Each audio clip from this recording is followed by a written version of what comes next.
constellation of a big man standing up there, like Osiris. And in that particular constellation, they have his Orion belt, the 3 stars in Orion's belt, but then it loops, and when they took the belt and they looped it, as far as a spiral, it was a big black hole in the middle of Orion's heart. So Orion, as it was so.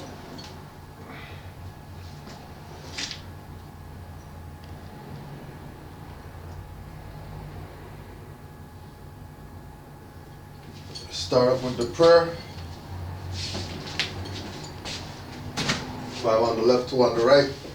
Allah, the Father of the universe. Allah, the Father of the universe. Father of love. Father of love. Truth. Truth. Peace. Peace. Freedom. Freedom. And justice. And justice. Allah is my protector. Allah is my protector. My guide. My guide. And my salvation. And my salvation. By night. By night. And by day. And by day. Through his holy prophet. Through his holy prophet. Noble Drew Ali. Noble Drew Ali. Islam. Islam.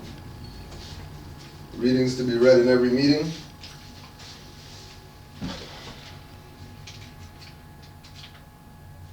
A warning from the Prophet. I hereby inform all members that they must put an end to all radical and agitating speeches while on their jobs, homes, or on the public streets. We advocate peace and not destruction. Stop trying out your cards with the European, for it causes confusion. There has been much confusion caused by members trying out their cards. The cards are for your salvation. Failure of obeying my orders will be of severe consequence. We are for love, truth, peace, freedom, and when these principles are violated, justice must then take its course. Any member or group of members that seek to hold malicious feelings toward the temple or the prophet, or to violate the divine covenant of the Moorish movement, will receive their reward from Allah for their unjust deeds. All true Moors must obey the laws laid down to them by their prophet, and if they lose confidence in their prophet, give up your card and button, cease wearing your turban or fez, and return to the state where I, the prophet, found you. For this is a holy and divine movement founded by the prophet, Noble Drew Ali. And if the prophet is not right, the temple is not right. The prophet is sending out a divine plea to all true Moorish Americans that they may do their part in protecting their prophet and the temple. This is an everlasting movement founded by the prophet through the will of Allah to redeem his people from their sinful ways. Noble Drew Ali. Islam. To the members of the Moorish Science Temple of America. Islam. These are the instructions from your prophet Noble Drew Ali. Be faithful unto your forefathers' divine and national creed, that you will be blessed for your good deeds that you will sow in the flesh. Allah is the one that judges the world, and his judgment is now on, but the weak comprehend it not. The end of time is drawing near, so says Allah to his divine prophet, I, Noble Drew Ali. And that is why many hearts have been turned to stone, many have eyes to see but cannot see, ears to hear but cannot hear, lest they would be confounded of their sins. These are trying hours now, dear Moors, and every evil spirit is moving, and they are trying every weak mind to overthrow and drag out the true foundation that has been laid, and to cause confusion in the minds of the ones that do believe. But if you have the true love of Allah and the spirit of your forefathers, you fear not what you hear or see, but will sacrifice the utmost of your very life to protect your movement and your prophet. Watch your enemies, dear Moors. Your enemies are the ones that speak against your prophet and ridicule him to the very lowest, the ones that speak against your divine and national principles of your temples. Act accordingly, and Allah will bless you for your good work. Peace and your divine prophet, Noble Drew Ali. Islam. And to be proclaimed in every meeting. Islam. I am glad to know that I have a few faithful Moors among you all, and I desire for them to know the truth and the divine truth. There is a host of jealousy about me and the movement now by the same people on our side of the nation that claim it was only a joke and unreal. But now, since they have found out from the government officials and the nations of the earth that this is the only sole foundation that all Asiatics must depend upon for their earthly salvation as American citizens, they are working every scheme they can to disqualify me, so they themselves may take charge of the situation. I have notified all these things to you long ago in the past. It is through the faithful Moors that attribute to the movement and uplifting funds. The ones that paid their divine respect to me and the movement will be remembered. That is why I am calling upon all faithful Moors to increase their faithfulness to me, your prophet, and your divine Moorish movement. I need finance, and I need it badly. Never before have I needed finance so badly as I do at present, so I can shove aside the discord that is facing the nation. It all comes through jealousy because of my fame and nobility. The nations of the world will not recognize the movement without I, the prophet, being head. It has been proven by my works which I have performed in the last few years. Islam. So today we are going to be touching on the spiritual lessons that were laid down by Noble Drew Ali in order for us to be able to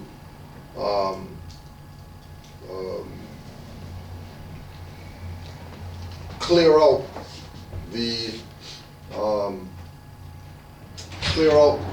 the karmic debt closet that we have come to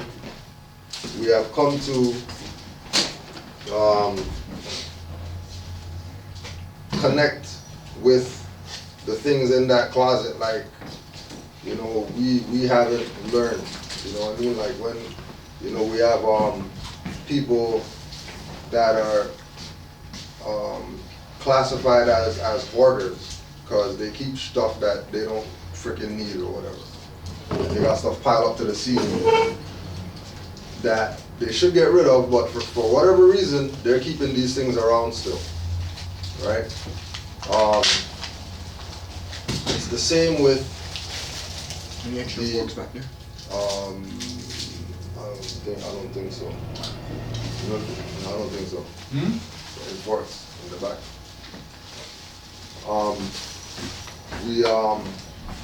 We have a habit of recognizing that something needs to change or something needs to be corrected with ourselves, and take the position of, you know, like we're saying, hoarding these things that we're supposed to be getting rid of.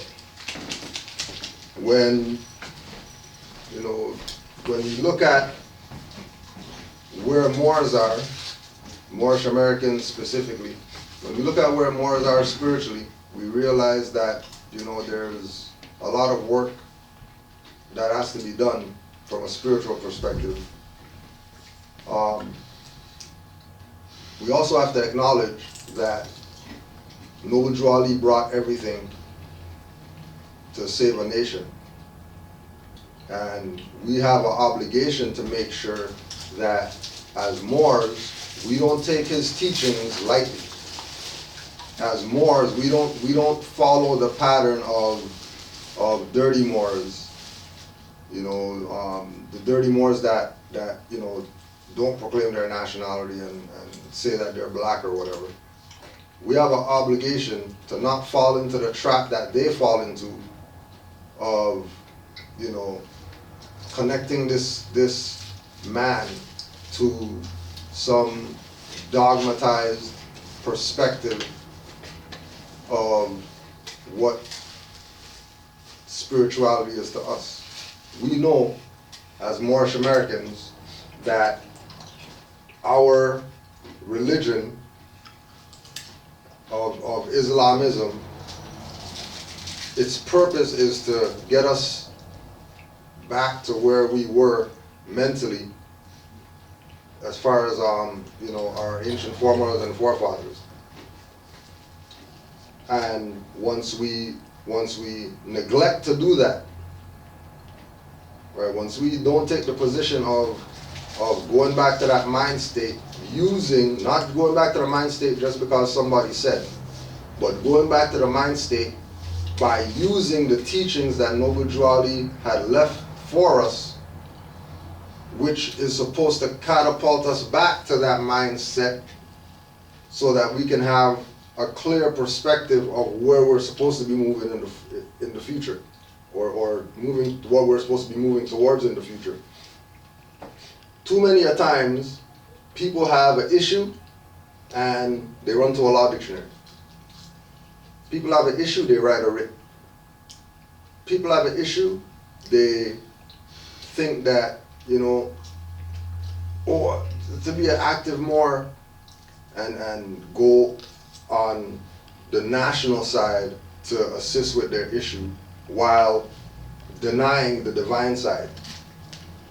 Even though movement is a divine and national movement, They still have this fear because, you know, King James is homo and you know, Nicene Conference and all this stuff, and people get caught up in being lost with regard to the information that's already out there, casting away things that's already out there because they don't know that all that stuff is theirs. They don't know that the Nicene Council created the concept of Jesus, Bible, and all that stuff because they studied the Muslims of India, they studied ancient Kemet, they studied Tibetan, we'll say,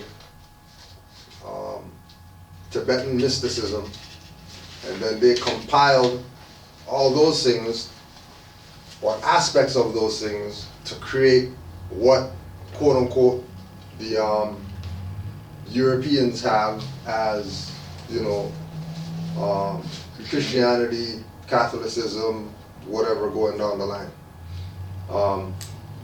There also has to be acknowledgement. Please, Mark. There always, yeah, Mark. So it's called the Nicene Conference? Yeah. So like, what exactly was that? It should be right in there. Once you find it, we'll put it on the record.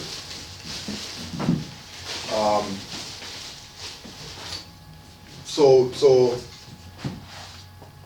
they look at, this is why Noble Drew Ali said that the concept of Christianity is the Europeans. And that's for their earthly salvation.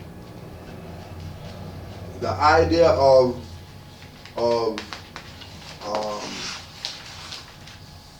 this idea of Europeans have a religion called Christianity. Europeans have a religion called Catholicism is illusionary, because their stuff comes from our stuff. But they've tailored their stuff off of our stuff for their people to get some type of spiritual enlightenment. It's the same thing when we look at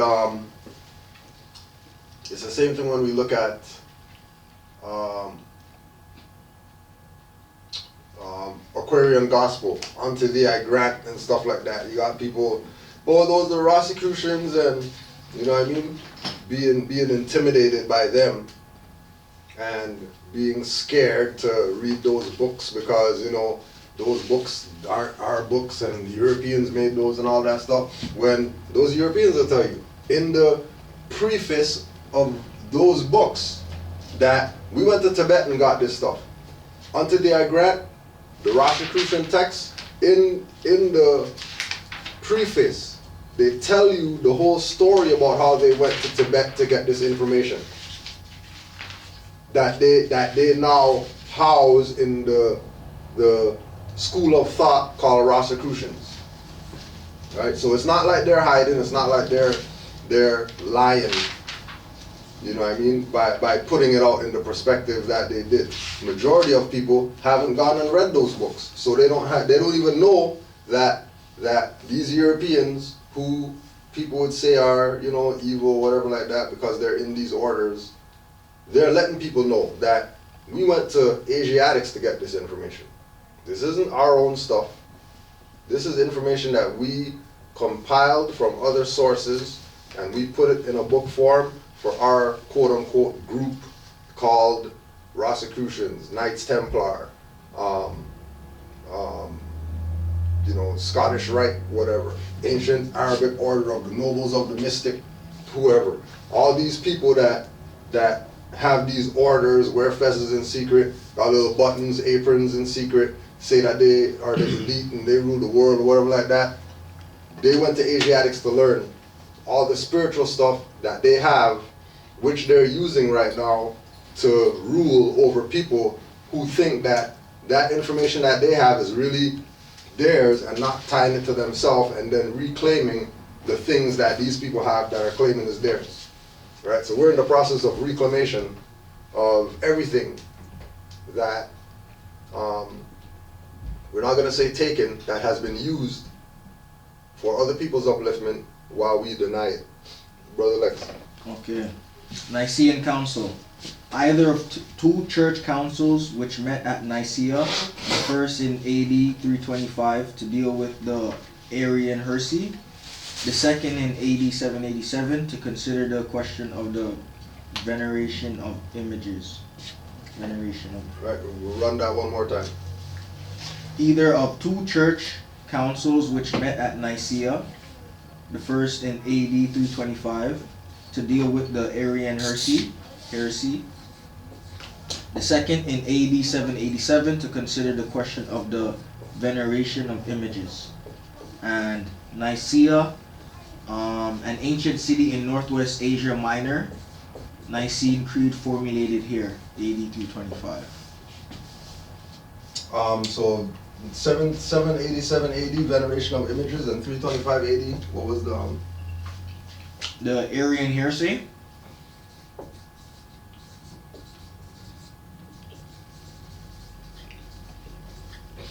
Now keep in mind that whenever you hear so-called Heresy, sorry, H-E-R-E-S.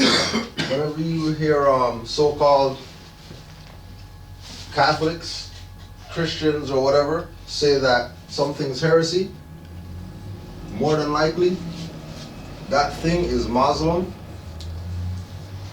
right? Or some type of spiritual discipline.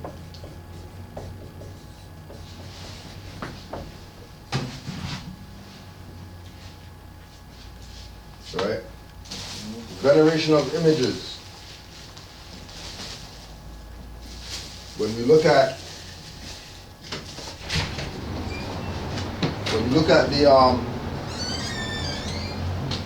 the timeline of these conferences, right? 325 AD, right? After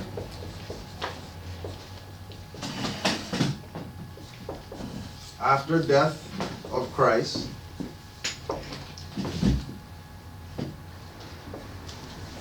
Three 325 years after the death of Christ, they had a conference to say that there's such a thing as Arian heresy. And then 700 years after the death of Christ, they had a conference on the veneration of images, which is when they created the image of so-called Jesus. Specifically white Jesus? Right? Specifically, we'll say Euro Jesus concept. Now, if we deal with our people who say Jesus Christ their Lord and Savior and all that, right? But they don't know about this date, they're not even For real. As soon as they start talking, first thing that we bring up if we're dealing with them, you ever heard of Nicene Conference? If they don't know, send them to go check. If they don't want to go check, then you know that they're under the brainwash. They're not even go further with, right?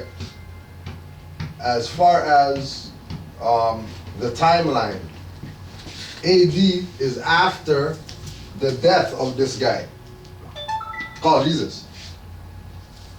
After his death, they decided, oh yeah, how about we have a conference on the veneration of images, create an image, right? And start pushing the veneration of images on this fake image that we created. If you go to Brother Moreno Bay on his YouTube page, Brother Moreno Bay's YouTube page, he has a class on Port Borgia and the creation of Jesus and all that stuff, Halloween and all that. Go watch that to get the fullness of what we're dealing with here, right?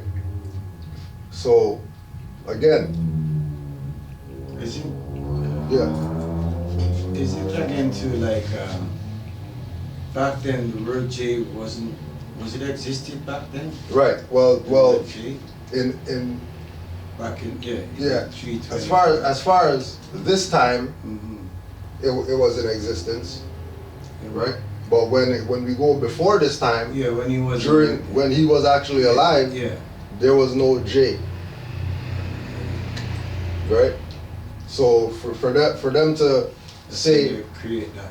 this was his name shows you that either they don't know, which disqualifies them, right? Or they know, and again, remember that the reason why they did this is for their earthly salvation. They did this because their people were so dumbed down, right? Because remember, 787 AD, that's 70 years after the Moors invaded. Right? Remember during this time when they had this conference, this was the time when the so-called heresy was going on. Because they were under the rule of Moors, which is Muslim spiritual disciplines, which is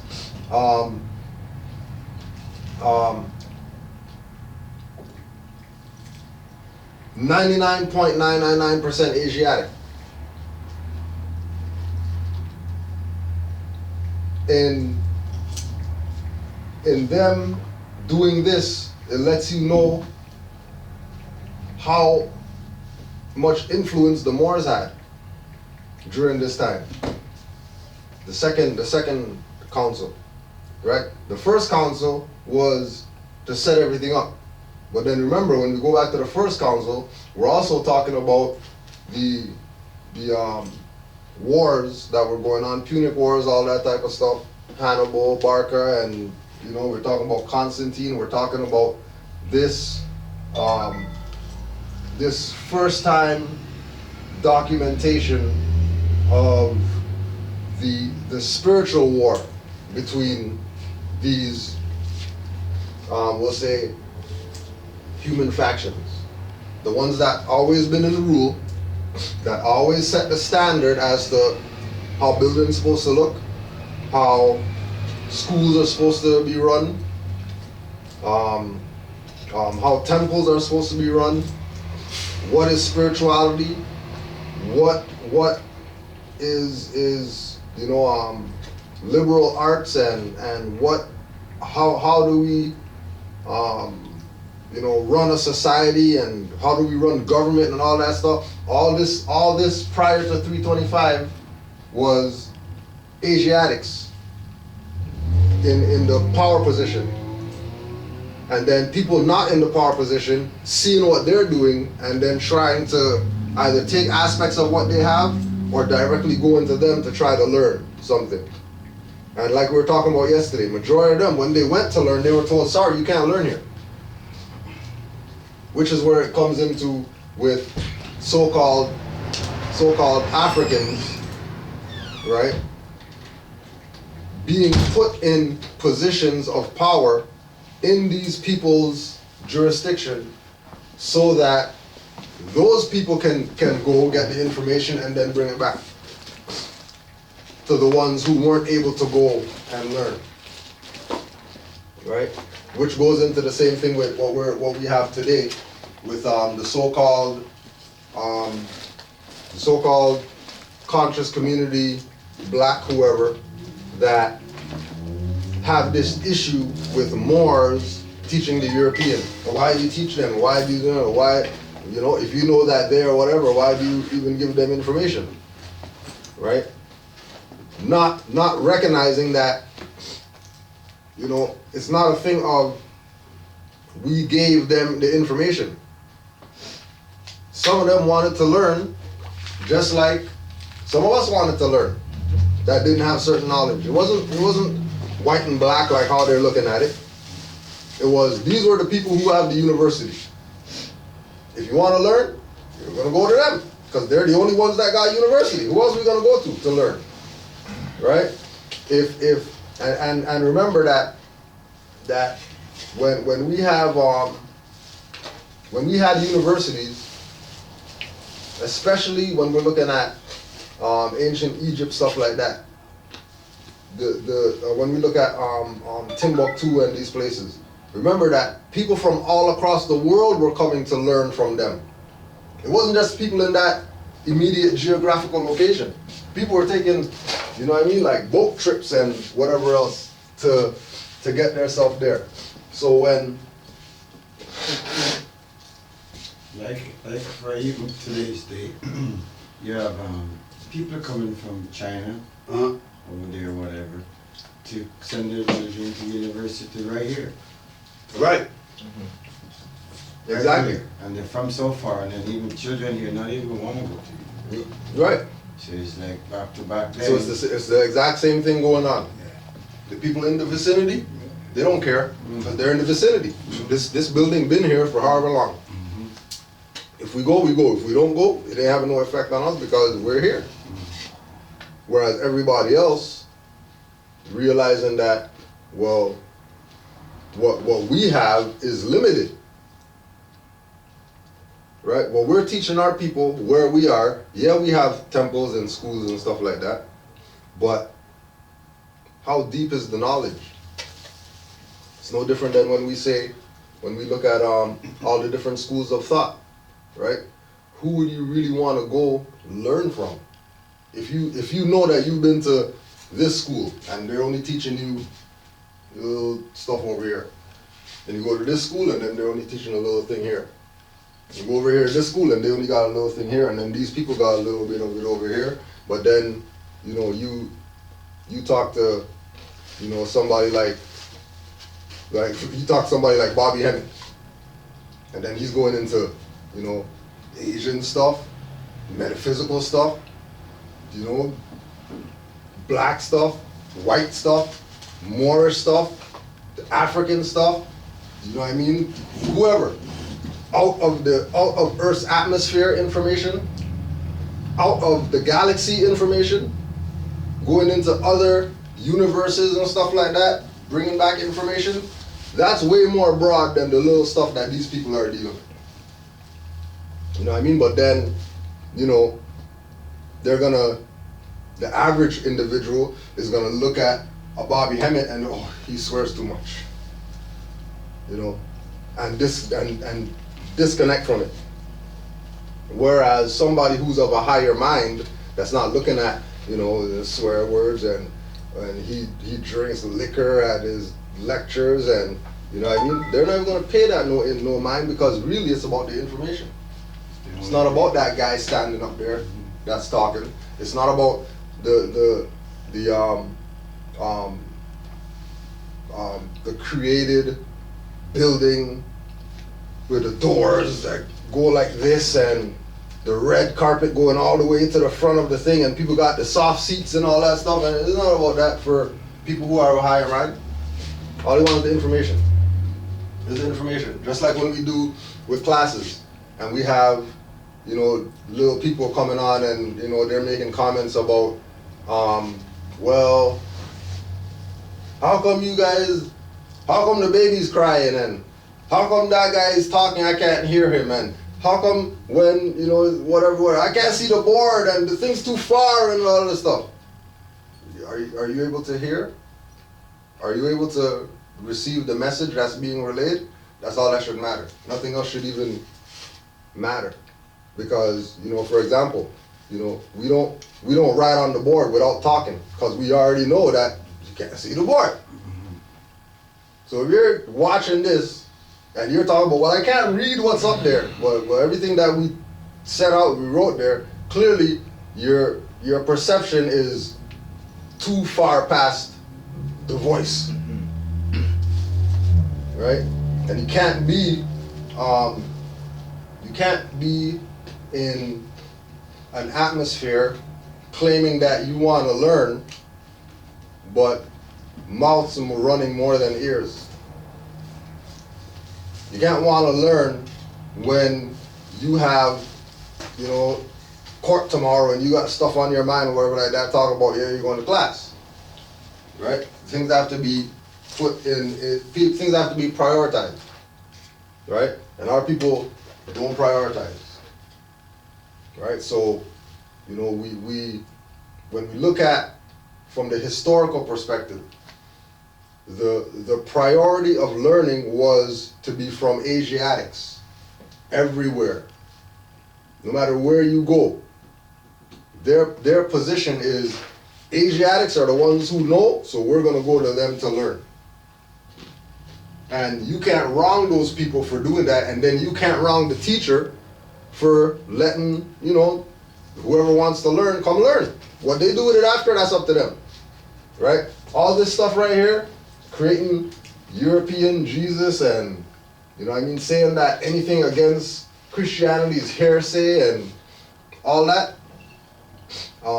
Saying that Muslims are heretics and savages, they need to be civilized, you civilize the indigenous people or whatever. All those things is actions based on those people. It has nothing to do with what they learned. Has nothing to do with the people that taught them.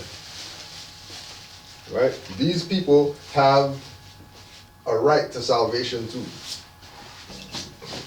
And if more of our people would accept this as somebody's salvation, not theirs, somebody's, but not necessarily our people. When they accept the fact that these teachings are for somebody, then they'll start wondering, well, where's our stuff? Where are we supposed to learn from? If 325 and 787 Nicene conferences are what set up Christianity and all that, clearly that's not for people today who say they're Christian. Especially when you ask them what's that and they don't know.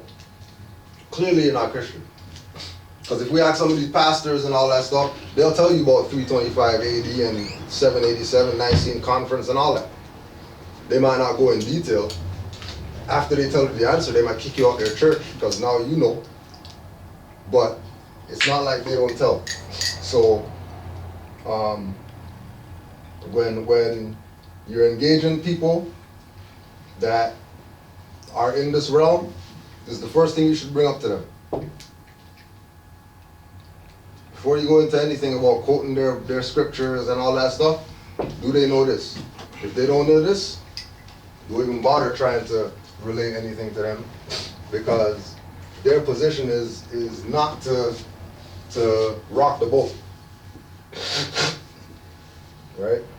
They do not want to rock the boat because they think that this is their salvation and it's going to get them to, you know, after this life into the, and then they're going to be saved and all that type of stuff. When if you want to be saved, you're going to do it here. It ain't going to be on some other plane. Right?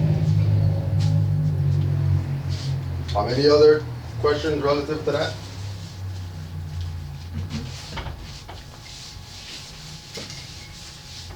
You got your hand up, Omar, or something? Just to say that you were saying, talking about people having certain issues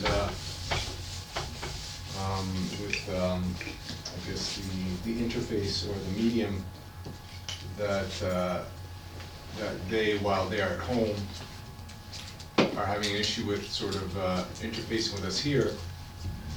To me, it has always been, why aren't they showing up? Yeah, well, I mean, we don't know where they're at. No, but they might not be here. But for the ones that are here, yeah, I mean, right? So to me, I feel like the prophet had said that he wants active participants, not passive, right? Mm-hmm. And to me, if you would prefer to be sitting at home and just be able to open up your screen, to me, then that is and that's a sense of passivity. right. And a result of the same sort of energies that have been put upon them that have us in the condition that we're in right now. Right, but then as well too, like, we that's something in theory, like from what we've dealt with having multiple locations, that and it comes back to the thing about the spiritual nature of what this is and how are people really looking at this when we had the other spot, the 2-floor spot, right? Even there, we had the issue of people showing up, right? And we want to make sure that when we present these concepts to people about, them showing up to their meetings, and if we say that there's events, showing up to them. When we say, Moorish Culture Club barbecue, you know what I mean? Everybody's there. If we say we're going on bowling night, Moorish bowling night, everybody's at bowling night. We're going to go to some museum to go do something, everybody comes to the museum to do whatever, right? So that they don't get caught up in the idea of they have to come to the temple. Being that, if we're looking at it spiritually, temple is not a building. Mm-hmm. Temple is not a place with a door, walk in the door. Mm-hmm. Temple is wherever the bodies are at, right? And then with the thing about people showing up, we'll have an issue if there's 100 people outside for this spot, right? Because ain't 100 people fitting up in here. You know what I mean? But again, it comes back to the thing, when we had the 2-floor spot where we can get 200 people in there, we still weren't getting 100 people in there. And we had 2 floors, right? So, those things go both ways. And, why we even had online is because we know the passivity of our people. Why we even say, it doesn't matter, just go online, watch it online, because we already know that it's they got people that have obligations that they got to deal with. You know what I mean? Because they're under occupation just like everybody else. So they might not be able to be available on this day from 1 to 3. You know what I mean? To leave their home and come here, but they might be able to put the stuff in their phone and put it on the dash and work and listen to class. You know what I mean? They might be able to be, they might be at the plantation right now with the ear plug in, listening to class, because that's all that they can do. And those people finding other means of trying to get this information other than just sit down and read a book, right? Because even that has its limits. You know what I mean? To say get a book, read a book. You know what I mean? Like, how much people finished a book in the last, you know what I mean? If we take a tally of people, how much books have you read in the last month? Probably going to be low number. Unless that individual has absolutely nothing to do with their life and they're just accessible at home all the time and they can just read. Majority of people, they're taking stuff that's book form and or things that they have to read or whatever like that, and trying to find some type of faster method of getting through that information other than book. You know what I mean? About give thanks to Brother Omar for the Holy Quran audio. That Moors connect all the time to say thank you for the audio. Because I can't get to read my Quran like that, but I can listen to the audio every day 50 times. I can push play on my MP3 or whatever, phone or whatever like that, and I have Quran at my disposal. Let them know the red book is on the way. Right? And just so you know, red book's on the way for those who are looking for that in an audio form. Right? And again, it all comes back to how are we looking at the Moorish movement? Are we looking at national only, divine only, or are we looking at it in the order that it was presented to us, that it's divine first and then national? And then as soon as you skip over the divine and you start delving into the national, being in the national is what solidifies or concretizes your position, right? The divine side is the water before it's frozen, the concrete while it's still wet. So you're not gonna have dry concrete then talking about let's build a wall. You better be using it when it's wet. Because as soon as it gets dry, you're done for.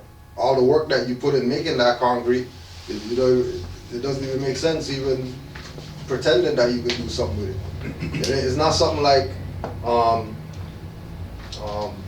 different things like what you deal with when you're doing body work, that you can heat it up and then it gets soft again and you can work with it again or whatever like that. Once it goes hard, You got some new mix, you can't stop. You don't answer the phone. right? Just have to use it. You just got to use it when you have the know-how of what you have and how to use it. So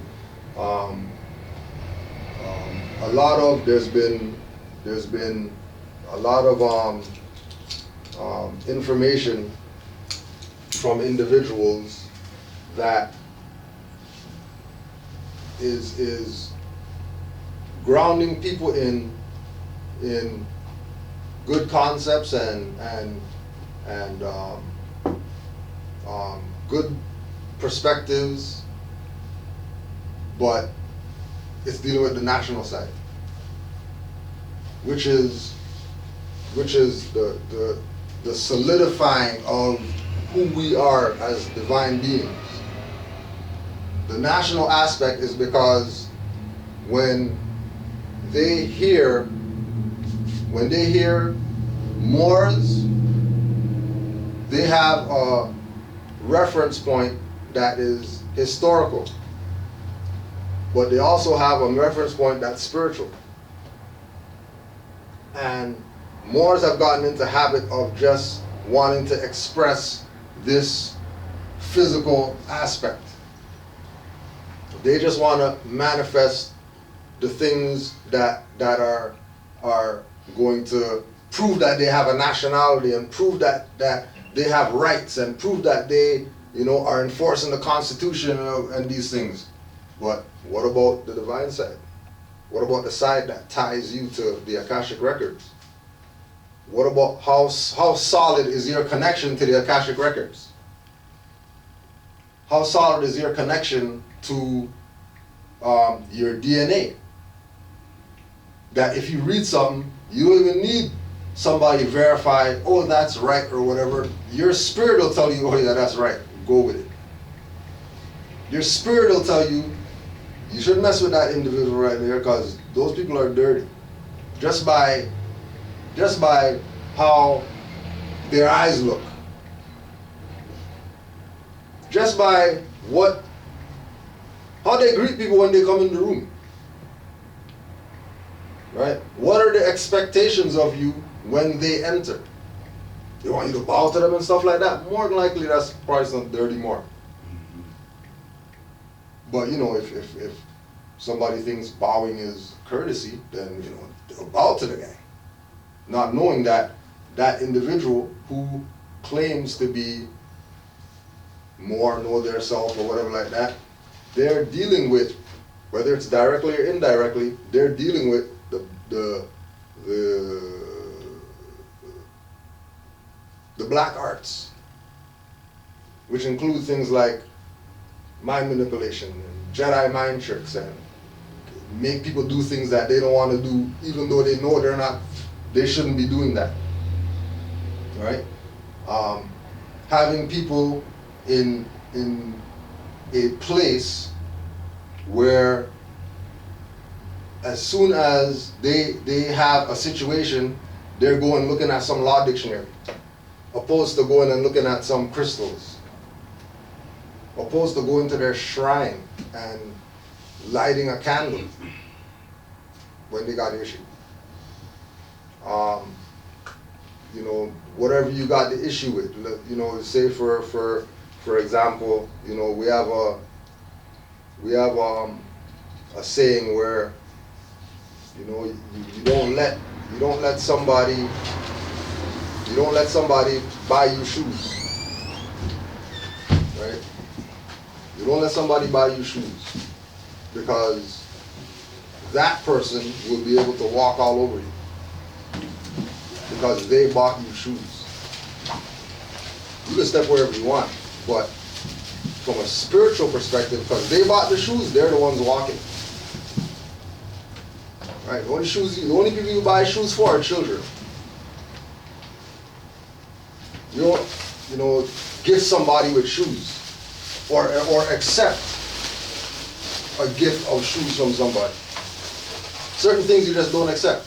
You know what I mean? Just like, you know, you come from outside, shoes at the door. You know what I mean? There are mad people that, who knows where they walk, and they're up and down the house with their shoes on. Want to know how come they got problems in their life? Well, maybe it's all that stuff that you dragged in from outside that is now, you know, living in your house. Right? Like actually living there with you. Things going on, you know, it's like, and these are things that you can see. You go to certain people's house and you feel the energy's messed up as soon as you walk in the door. You feel that something's wrong in here. As far as the energy, right?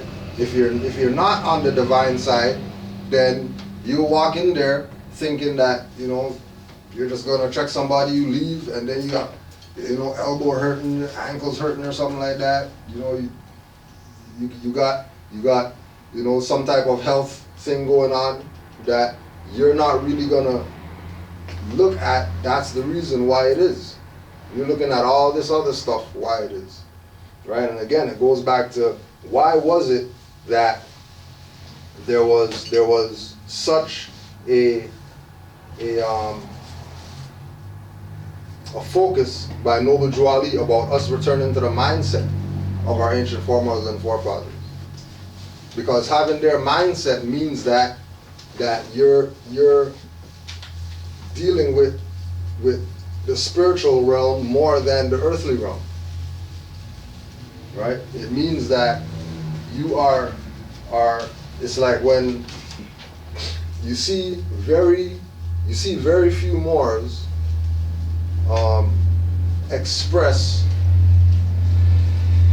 what happened when they first got their fez, as far as the spiritual stuff that went on. Like, what spiritual things happen after you put the fez on, right? Many Moors got fezes. Very few Moors express what actually happened when you bust the box, and then you took it out the paper or whatever like that, and then you saw it, and then something happened, and then you actually realize the tassel, and then you actually look at the top, see the 4 gates and all that stuff, and realize what you got, and then you put it on after that, right? All spiritual things going on, and then you take it, and then you go outside, and then people actually recognize what's going on that you never knew. You just found out about this yesterday. You say, I'm gonna go buy a fez. And then you're going out there, people who you see, and you've been to their convenience store, you've been to their office, you've been to their whatever, and now all of a sudden they got so much stuff to say or whatever. All of a sudden now, they, you know, got books and stuff like that, secret compartments in their office, bookshelf, move the freaking picture and shit, turn it around, whatever. All of a sudden now, right? Because, you know, they know something you don't know. Which, you know, if you got this on, you should know that oh, that picture is slanted. So as soon as you fix the picture, something's gonna turn around in here. Right? Yeah, more. Yeah, so like you were saying about, you know, having burning candles and incense in your shrine and stuff. I know, like for some people, like say like myself, where I mean I live with people that they think that's like some voodoo stuff. Right. You know what I mean? So it's like, you know, sometimes until you're at a place where you could, you know, freely do your thing. I mean, I'm able to like just when I take a Epsom salt bath, I'll just basically, you know, have my intentions like of cleansing my aura and stuff like that. Or I use there's oils and stuff where you can put in your bath as well, or you can just put it in like a bowl and you wash yourself off. Right. Just simple stuff like that. I mean, it's really about the intentions, right? It doesn't, you know, some people have their big rituals and it's all, you know. Right. Yeah, the elaborate. Yeah, the elaborate. Yeah. But sometimes it's all about the intention. So it could be No matter how elaborate you do it. Exactly. So sometimes just even the simple stuff, as long as you have the right intentions and you're trying to cleanse your aura and you're trying to, I mean, uplift your spirit, then, you know, until you're at a place where you can freely do your thing, Right. you know what I mean? Right. But the like you said, like divine comes first, and I mean, and a lot of people, they think spirituality or divine is dogma religion. Like Right. that's the first thing they think of. Where realistically, if you study, you know that man is spirit first, Right. right? So, you know, that's basically it. Right. Islam. And good point that you brought up about the intentions, because now when we look at intentions and then we ask ourselves, you know, what was Noble Jwali's intention? Like, what was his intention behind divine and national? What was his intention behind, you know, us having a holy book, calling it Quran with a K but not a Q? You know, what was his intention behind giving us literature that you're gonna go to some other people who people are gonna say is voodoo or whatever like that, and then they got the same literature that Noble Jwali put out, right? What was his intentions evil? Because, you know, some quote unquote Satanists have the same star, you know what I mean, that Moors have. Right? Because this has been around before Noble Jwali. Occult was around before Noble Jwali. So he knew about Baphomet and all that stuff, right? And for him to take that and apply it to Moors and tell Moors that this is their star, when Baphomet also has this, is he trying to tell Moors to be Satanists or whatever? You know what I mean? Like, where is he going, right? So, when you brought up voodoo, people, like you say, people think about this and they think about, you know, cut the goat neck and do the blood and whatever like that, right? Draw the stuff on the ground, pentagram and all that, right? But really, voodoo comes from Vodun, Voodoo, which is African spirituality. So all these people or whatever who claim that, you know, they're, you know, it's no different than when we did the Hebrew class and the Moor had this flag behind him and you had all these Asiatics coming out there talking about, oh, you Baphomet, you devil worshiper, you guys, you know, conscious people. Why you have a Baphomet star behind you and stuff like that, and you know, oh, these guys just worship the devil. They have the devil's star and all that, right? And you know that there's you know that there's some type of reality to certain things when it comes in patterns. No matter who it is, no matter what their religion, no matter what group they belong to, no matter what they wear, no matter, what type of rituals they do, once they're dealing with occult, Satanism, whatever like that, they use this star. It doesn't matter what group it is. Once they deal with the unseen, once they deal with the unknown, once they deal with magic, once they deal with Wicca, once they deal with Santeria, Vodun, once they deal with calling stuff from other realms into this realm, when they deal with anything on the level of outside of the physical reality into other dimensions or whatever like that, they're going to use this star all the time. There's no other star they're going to use more than the 5-point star if they're classified as quote unquote Satanists or whatever, right? Knowing that the power of this star, right? The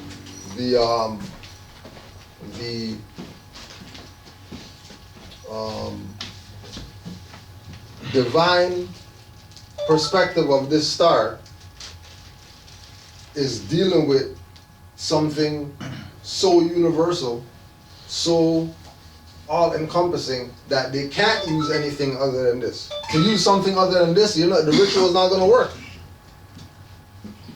This is the only star that can be used from a metaphysical, occult perspective. Everything else is a variation of this. Right? There's no, 3-point stars. There's no 2-point stars. There's no 4-point stars. It starts at 5 and then goes up after that. Right? And again, when you're dealing with the occult realm and all that stuff, and you're dealing with quote unquote the pentagram, right? In dealing with the pentagram, you're dealing with a gateway, you're dealing with a vortex, you're dealing with a portal, you're dealing with a wormhole, right? So when we say that, and then when you have, for example, all these angles right here, right? All these angles, right? Gateways, right? Right? All these doorways right here, right? All these leading to places outside of the physical reality that you can pull stuff like out or put stuff in.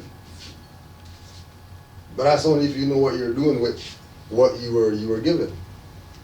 You know what I mean?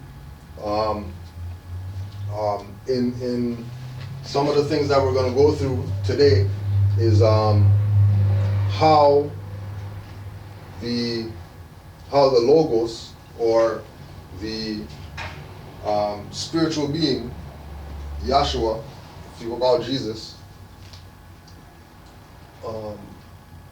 conquered his lower self.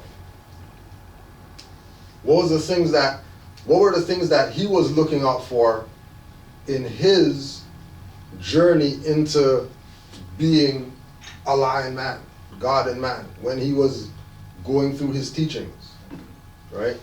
That again, people outside of the Moorish movement are gonna look at the things that Noble Drew Ali presented as, some stuff down here. They're not gonna look at it like way up there, and then they're only gonna look at it just in this realm. They're not gonna look at it, he was sending us behind the curtain with the things that he presented, because it's not just based on what we do here. That's why what the brother was saying, that man is spirit. Man is where his mind's at. As soon as man becomes just here, done for. As soon as you're talking about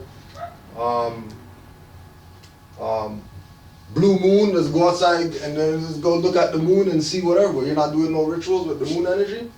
You're wasting time.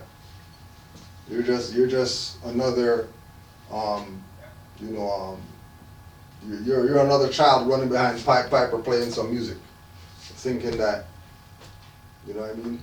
Oh yeah, this is for my benefit. Doesn't know that he's leading you to the cave to rape you. right?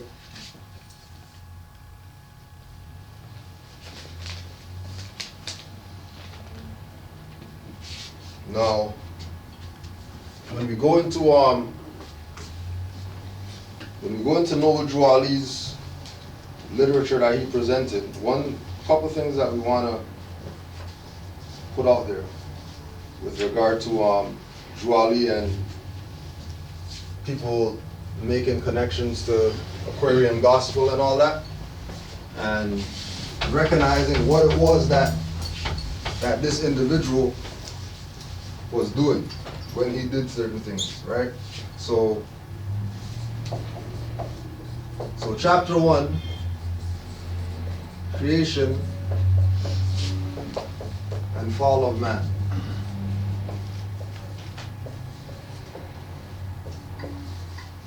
Chapter 2,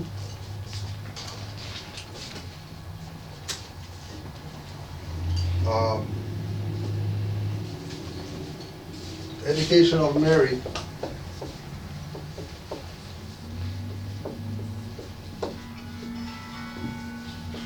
And then chapter 2, which really is chapter 1. Chapter 2, which really is chapter 1, right? Because creation and fall of man really is not a labeled chapter. So chapter 1, education of Mary, is really chapter 7 in the Aquarian gospel. And this goes back again to what was his intent, right? What was his intent? Because remember that Aquarian gospel was out before Quran was out. So for him to say he's going to take the 7th chapter of the Aquarian gospel and make it chapter 1 for the Moors ties into the whole thing about him preparing it for Moors. So there was particular extracted chapters from the Aquarian gospel, which again didn't come from some European or whatever. It came from Tibet. And then this is why when you go into the Quran and you go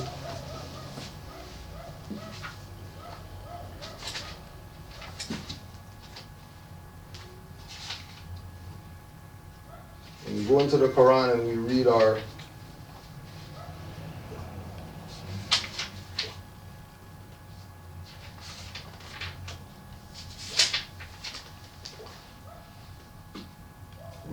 Know Thyself and Thy Father God Allah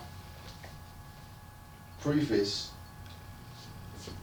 he talks about the genealogy of Jesus with 18 years of the events, life works, and teachings in India, Europe, and Africa. These events occurred before he was 30 years of age. These secret lessons are for all of those who love Jesus and desire to know about his life works and teachings. Dear reader, do not falsely use these lessons. They are for good, peace, and happiness for all those that love Jesus. Dear mothers, teach these lessons to your little ones, that they may learn to love instead of hate. Dear fathers, by these lessons you can set your house in order and your children will learn to love instead of hate. The lessons of this pamphlet are not for sale, but for the sake of humanity, as I am a prophet and the servant is worthy of his hire. You can receive this pamphlet at expense. The reason these lessons have not been known is because the Muslims of India, Egypt, and Palestine, right, remember he talked about going to learn in India, Europe, and Africa, right? But the Muslims that taught the people in India, and Europe, and Africa were really India, Egypt, and Palestine, right? Had these secrets and kept them back from the outside world. And when the time appointed by Allah, they loosened the keys and freed these secrets. And for the first time in ages, have these secrets been delivered to the hands of the Muslims of America. All authority and rights of publishing of this pamphlet of 1927 by Prophet Noble Drew Ali. So when we go to the Red Book, which again is excerpts from the Aquarian Gospel, we see that there had to be a separation in all the lessons, because like Noble Drew Ali said, this is divine and national. So his preparation of this information was to get us from where we were, Negro, black, colored, or whatever, to the level of aligned man. But the only way that can be done is if we understand or understood the teachings that were taught to the logos, which everything has been documented for us by Noble Drew Ali as far as his teachings. Because remember, when you go to the Aquarian Gospel, they got some type of 70-something chapters or something like that, right? When you go to Quran, you got 48. So there's at least 30-something plus chapters that he figured, well, Moors don't need this info, right? It's not needed for our salvation. Specific things were taken in order to relate to us, right? So we wanted to go through some of the tests that the reference point that we call Jesus, or that we call justice, went through, so that we can relate some of the things that he went through. Because remember, we're looking at everything from a metaphysical, esoteric perspective. So don't think that, certain things that we read, it's only relative to what's in the book and it doesn't apply to yourself. You have to look at the things that Yahshua went through and then relate those things in real time to where you are. It might not be this chapter. It might be some other chapter. But guaranteed that there's going to be parts of the divine lessons that are going to be in direct correlation to your life. And not only is the example there, but also the solution is also there. And once you learn the lessons and you apply the solutions, guarantee you that you would solve the problems. Right? It's guaranteed. Why? Because we're talking about an individual who was sent as a thought of Allah. So it's just like when people, if we're having phone call with somebody, and then they say well, I'm trying to find my way and all that stuff, and I've been talking to the ancestors, and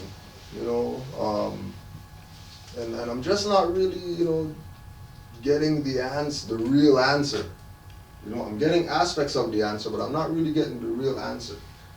And then you put them onto something, and they say, oh my gosh, yeah, that's what it is, or whatever, and then they go out and implement it, and then it works.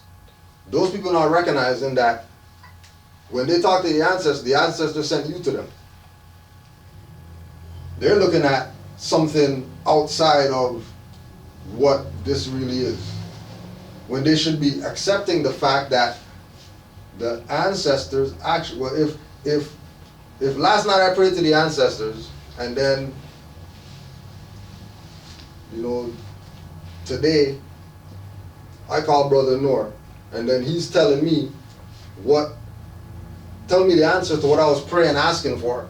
Obviously the ancestors sent him to me. Right? whether I called him, he called me, it doesn't matter. The point that the message was relayed, that, oh, so I mean I gotta, well, you know, I just asked for that last night. And then you're coming and you're telling me the answer? Let me tell you. You see, Tell me. You Please. see the part before we get to this, when we're talking about Jesus Christ. Yeah. I sleep with that last night from Abdullah. Yeah. All I watched last night. And this morning again, that's what I was watching. And then we come here the same thing. The same thing's being Same done. thing you have presented this morning. Right. Without the No, interaction. I never know. You never know what I was doing. Right. But that's his thing I was watching last night and up to this morning before. Yeah. Right. Same explanation with Christ and the 325. And yeah, all those things. Right. Right. Right. And again, it's the idea of, you know, being on the same wavelength, because you know we were together yesterday. Right. So it's you know it's a ripple effect. Yeah. That you know the power of Moors doing this with their minds, right? Connecting these things, right? Is what is gonna you know be the profound measure that is gonna make everybody have their moment and go off in their direction, and everything's gonna be cool. No matter what it is that you're dealing with. And then we come back, we put it together again, invoke the ancestors, invoke the powers again, and then we go off again, do whatever it is that we're supposed to do. Come back again. You know what I mean? And then if we can get the coming back happening more often, then we'll start to realize why Noble Drew Ali told the Moors live close together. Yeah. Because it's really spiritual. It's really about us having our energies in the same place and moving as not a cell, moving as cells that create a body. And every individual is cells, right? That's coming together to create the supercell.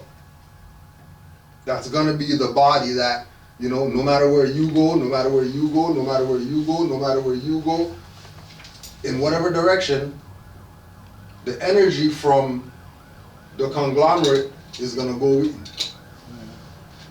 No matter where I go, all the energy is gonna go as well, right? And then return to reinvigorate itself when, you know, because again, you're gonna realize when the energy is wearing out and you need to get back around the Moors again to juice back up, to power up, right?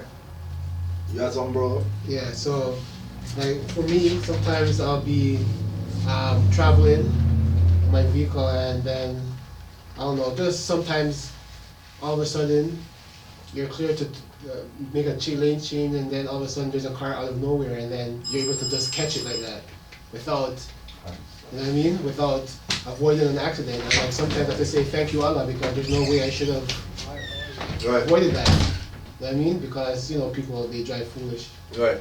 So it's like, just simple stuff like that, I catch myself thanking Allah, because there's lots of times I could have, you know what I mean?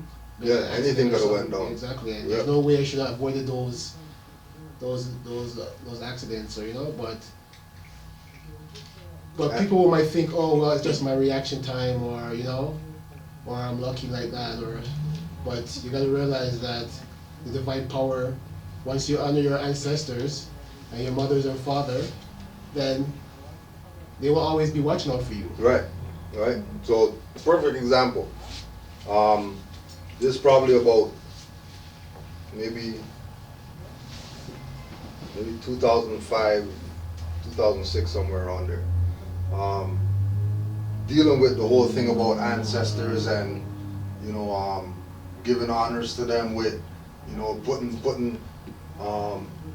make some food, right?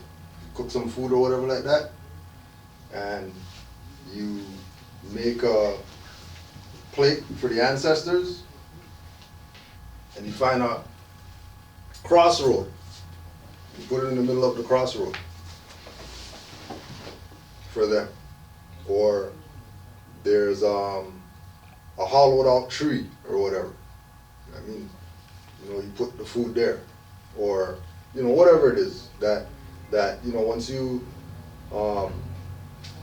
study the Orishas and ancestors and all that stuff, you'll have an idea of what colors, what foods, what, you know, I mean, whatever resonate with these particular deities, right? So you can engage them on that level. So, I had some instances where I did rituals and then nothing came out of it or whatever, right? So you know, like, well, it didn't work or whatever like that. And then it was maybe a couple days later, I was driving home, fell asleep at the wheel. Driving home. I was over at if you know Finch after Nielsen, where they built up the bridge and all that stuff, you know, to go over into Morningside, and all over on that side there. So you know how it has, before the bridge they have the island and then the road splits or whatever, right? So fell asleep at the wheel pretty much right after Nielsen. And when I woke up, I was on the other side for the cars going this way, right? I was going this way, the car's going this way, right? Mind you, this is like 2 a.m., something like that. You know, I mean, ain't no cars, whatever, right? So the car missed the island and was in the other side, right? Now it's on a curve, right?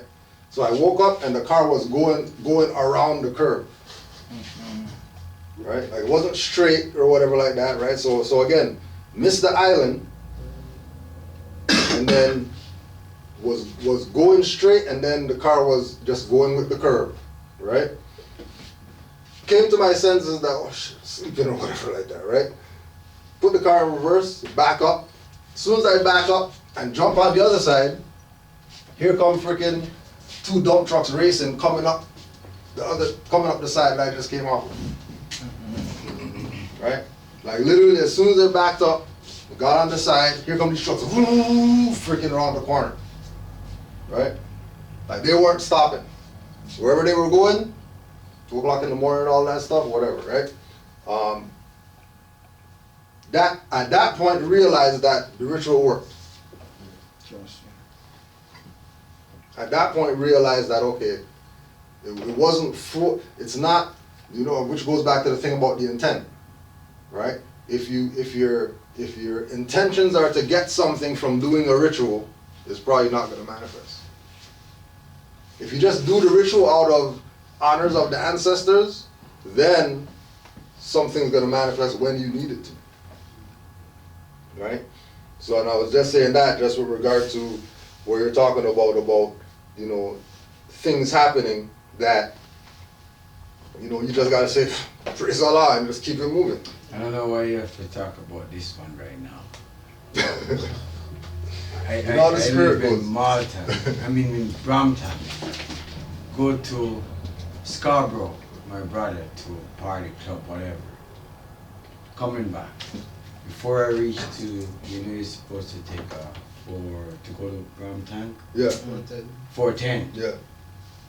I fall asleep. Somewhere along the way there I fall asleep. My car spins around, goes over into the ditch, dust all over, and I wake up.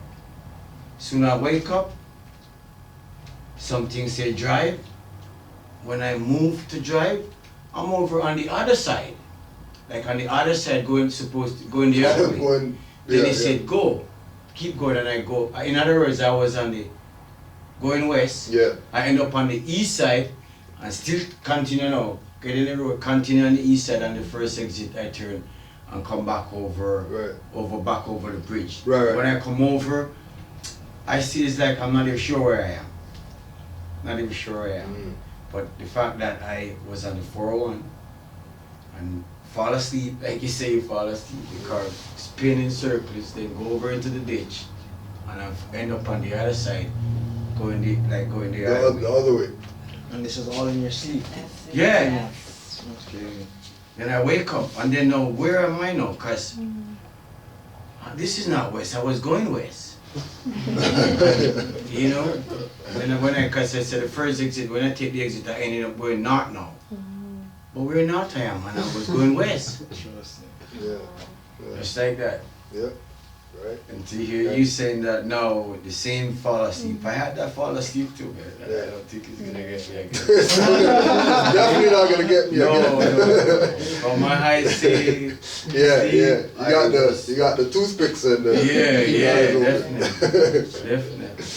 Right. I drove from here after that to Winnipeg, to Alberta, alone. Yeah. Oh, that sleep ain't gonna get me. Yeah. Alone. Yeah. I even stopped and sleep for 10 minutes because I watched just to catch. Just to get out of that. Catch a cat. Yeah. Cat nap. Yeah. Right. So in the Red Book, chapter, Jesus receives the mystic name and number and passes the first Brotherhood test.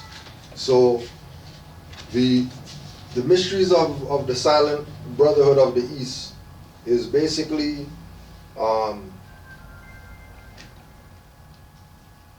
Yahshua, Jesus, going to Egypt, India, Palestine, whatever to learn. In his learning from the secret Brotherhood, it's really him being initiated into the order of the Brotherhood. That he's coming to the realization of recognizing that these people are actually looking to him as the light. He's going with the perspective, I'm going there to learn or whatever, and then the people who are teaching him are like, yeah, you think you're coming there to learn something? We're here to learn something from you or whatever, right? So saying that to say that in all the instances that we deal with, even if we receive the negative, or even if we're the ones that are supposed to be learning from a situation, don't think that other people that might be involved in the situation are not supposed to learn something too. And don't think that because they're not in your mindset that you're not supposed to relay the message or relay the learning that you got to them so that they can evolve. But again, like we're saying, if you're not gonna get blood from a turnip, so don't kill yourself trying to stress this point to individuals who aren't there to get it, right? Because really, the reason why you're going through it is so that you can learn from it. You're not going through it to, teach other people. You're first going through it so that you can learn for yourself. And in you learning for yourself, then others could learn. But they're not going to learn from your stuff until you learn from it first. Jesus received a mystic name and number and passes the first Brotherhood test. The master took down from the wall a scroll on which was written down the number and the name of every attribute character. And he said, the circle is the symbol of the perfect man, and the 7 is the number of the perfect man. The logos is the perfect word, that which creates, that which destroys, and that which saves. The Hebrew master is the logos of the Holy One, the circle of the human race, the 7 of the time. And in the record book, the scribe wrote down the logos circle 7, and thus Jesus was known. The master said, the logos will give heed to what I say. No man can enter into light till he has found himself. Go forth and search till you have found your soul, then return. The guide led Jesus to a room in which the light was faint and mellow like the light of early dawn. The chamber walls were marked with mystic signs, with hieroglyphs and sacred texts. And in the chamber, Jesus found himself alone, where he remained for many days. He read the sacred texts, thought out the meanings of the hieroglyph and sacred texts, and in the chamber found himself. A Revelation came. He got acquainted with his soul. He found himself. Then he was not alone. One night he slept, and at midnight hour, a door that he had not observed was opened, and a priest in some garb came in and said, you want to continue this? Right from there. And said, you are the victim of a cruel plot. The priests of hollow Pauls are jealous of your fame, and they have said that you will never leave the gloomy crypts alive. The higher priests do not go forth to teach the world, and you are doomed to temple servitude. Now, if you would be free, you must deceive these priests, must tell them you are here to stay for life. And then when you have gained all that you wish to gain, I will return, and by a sacred way, will lead you forth that you may go in peace. And Jesus said, my brother man, would you come here to teach deceit? Am I within these holy walls to learn the wills of vile hypocrisy? Nay, man, my Father scorns deceit, and I am here to do his will. Deceive these priests not while the sun shines. What I have said I will be true to them, to Allah and to myself. And then the temple left, and Jesus was again alone. But in a little time, a white-robed priest appeared and said, well done, the Logos has prevailed. This is the trial chamber of hypocrisy. And then he led the way, and Jesus stood before the judgment seat. And all the brothers stood. The Hierophant came forth and laid hands on Jesus' head, and placed with his hand on a scroll which was written just one word, Sincerity. Not a word was said. The guide again appeared and led the way, and in the spacious room, replete with everything a student craves, was Jesus bade to rest and wait. Thank you. All right. So, so Jesus passes the first brotherhood test. Just to the floor, what stuff we got out of that lesson? Just throw it out.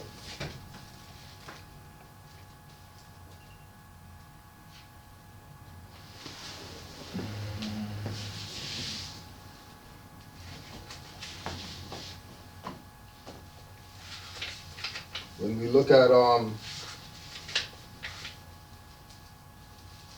who was the student in the lesson? There were multiple students.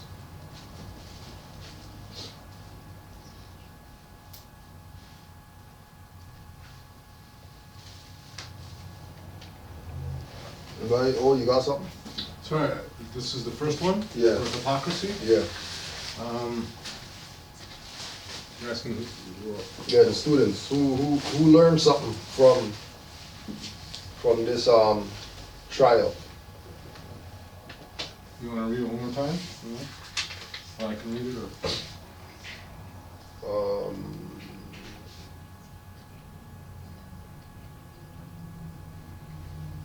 The master took down from the wall a scroll on which was written down the number and the name of every attribute character, and he said, the circle is the symbol of the perfect man, and the 7 is the number of perfect man. The logos in the perfect world, that which creates, that which destroys, and that which saves. This Hebrew master is the logos of the Holy One, the circle of the human race, the 7 of the time. And in the record book, the scribe wrote down the logos circle 7, and thus was Jesus known. The master said, the logos will give heed to what I say. No man can enter into light till he has found himself. Go forth and search till you have found your soul, then return.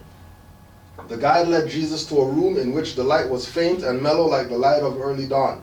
The chamber walls were marked with mystic signs, with hieroglyphs and sacred texts. And in the chamber, Jesus found himself alone, where he remained for many days. He read the sacred texts, thought out the meanings of the hieroglyphs and sacred texts, and in the chamber Jesus found himself. A revelation came. He got acquainted with his soul. He found himself, then he was not alone. One night he slept, and at midnight hour, a door that he had not observed was opened, and a priest in somber garb came in and said, "My brother, pardon me for coming in at this unseemly hour, but I have come to save your life. You are the victim of a cruel plot. The priests of Heliopolis are jealous of your fame, and they have said that you will never leave these gloomy crypts alive. The higher priests did not go forth to teach the world, and you are doomed to temple servitude. Now if you would be free, you must deceive these priests. You must tell them you are here to stay for life. And then when you have gained all that you wish to gain, I will return, and by a secret way will lead you forth that you may go in peace." And Jesus said, "My brother man, will you come here to teach deceit? Am I within these holy walls to learn the wiles of vile hypocrisy? Nay, man, my Father scorns deceit, and I am here to do his will. Deceive these priests, not while the sun shines. What I have said, I have said. I will be true to them, to Allah, and to myself." And then the tempter left, and Jesus was again alone. But in a little time, a white-robed priest appeared and said, "Well done, the Logos has prevailed. This is the trial chamber of hypocrisy." And when he led the way, Jesus stood before the judgment seat, and all the brothers stood. The Hierophant came forth and laid hands on Jesus' head, and placed within his hand a scroll in which was written just one word, "Sincerity," and not a word was said. The guide again appeared and led the way, and in the spacious room, replete with everything a student craves, his Jesus bade to rest and wait. You're asking how many students there were? Yeah, well, I first asked what was received from that. And then, because nobody answered, I asked who were the students. It's funny. The second time you read it, it was like clear as day. Compared to the first time, I don't know if I wasn't like really paying attention or not, but what to say to attempt to answer that question, like the students, it looked like there was at least 2 or 3 students that learned something from that lesson. Right. I say, I mean, the person that came to warn Jesus about the plot against him, and then I think they were like the people that were testing him, the priests. So the priests in somber garb,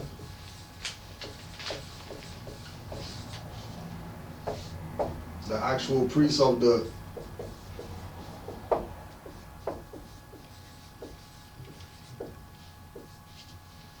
yeah.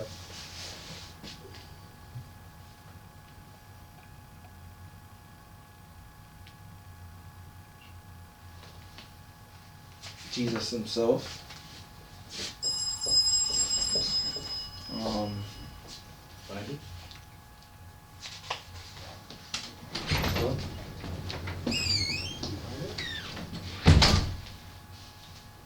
Who was the priest in somber gear? The person that came to tell him to deceive. Yeah. That was who did that. Yeah. Okay. Yeah. I think just those 2 people. All right. Now, the lesson that Jesus learned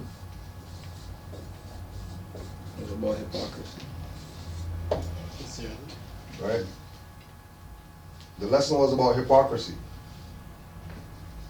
But the lesson of hypocrisy was learned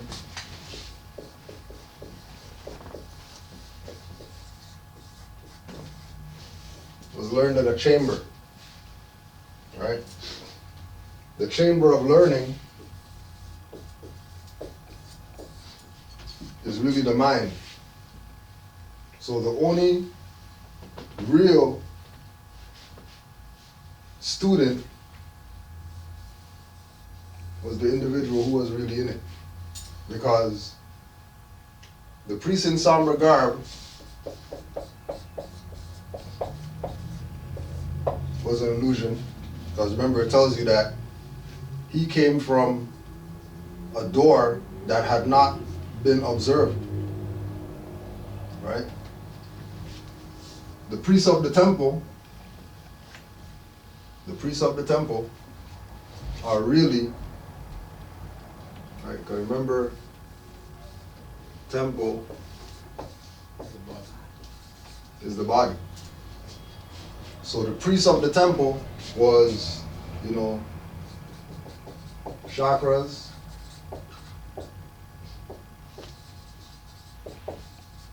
mental faculties, 5 senses, etc. Because remember that everything that's being taught by Noble Drew Ali is for us to recognize what it is that this individual had learned and how this individual's lessons can be applied to us so that we can reach where he was going to. And when we go into anything dealing with divine, spiritual, whatever, it has to be always looked at metaphysically. As soon as you look at it with carnal eyes, you don't get no message. It always has to be looked at metaphysically. So they're telling you that the realm of hypocrisy, where majority of our people are lost mainly, right? They're brown, call themselves black, and right, these places in their mind that are dead ends, that they don't want to accept. It's a dead end that they're at in their mind, right? In the chamber of hypocrisy, if we look at it from the physical perspective, so he went into this chamber to learn about hypocrisy. In learning about hypocrisy, he found out that there's priests that are illusionary. But remember, it wasn't just some man that came out of the wall or whatever. It was a priest, right? So they're letting you know that there's priests that front to be priests that are really priests. There's illusion in the priesthood, right? They're letting you know that the priests of the temple are suspect. Because if that's their temple, and they didn't tell him, well, watch out for the guy on the wall and stuff like that, right? Remember, if he's going there to learn, there are certain things that they should let him know off the bat, right? Even though it's, the lesson is for him to find that out for himself, right? This is why they say in ancient times, when they put you in the pyramid, you had to get out on your own will.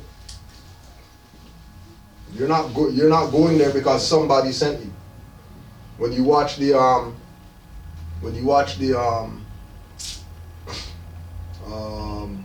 in martial arts movies or whatever, and these guys have to go through whatever to get to the end before they can get their acknowledgement that they're the whatever, right?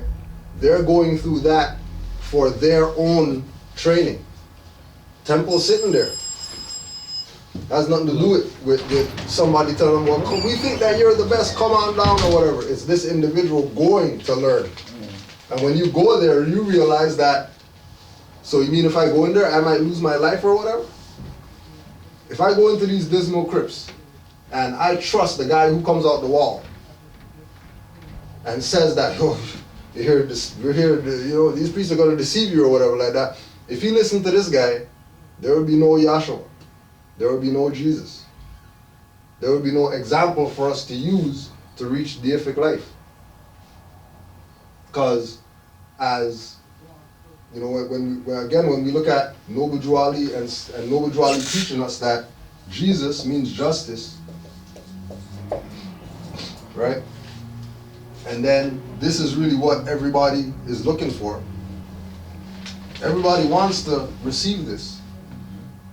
But is justice really the being, or is justice what was learned? Right? When they say Jesus is justice, does he mean the man is that? Or are you saying that there's a deeper aspect to the man that needs to be understood? When you go through the test and they say that, after the first test, he received a scroll. It says sincerity, right?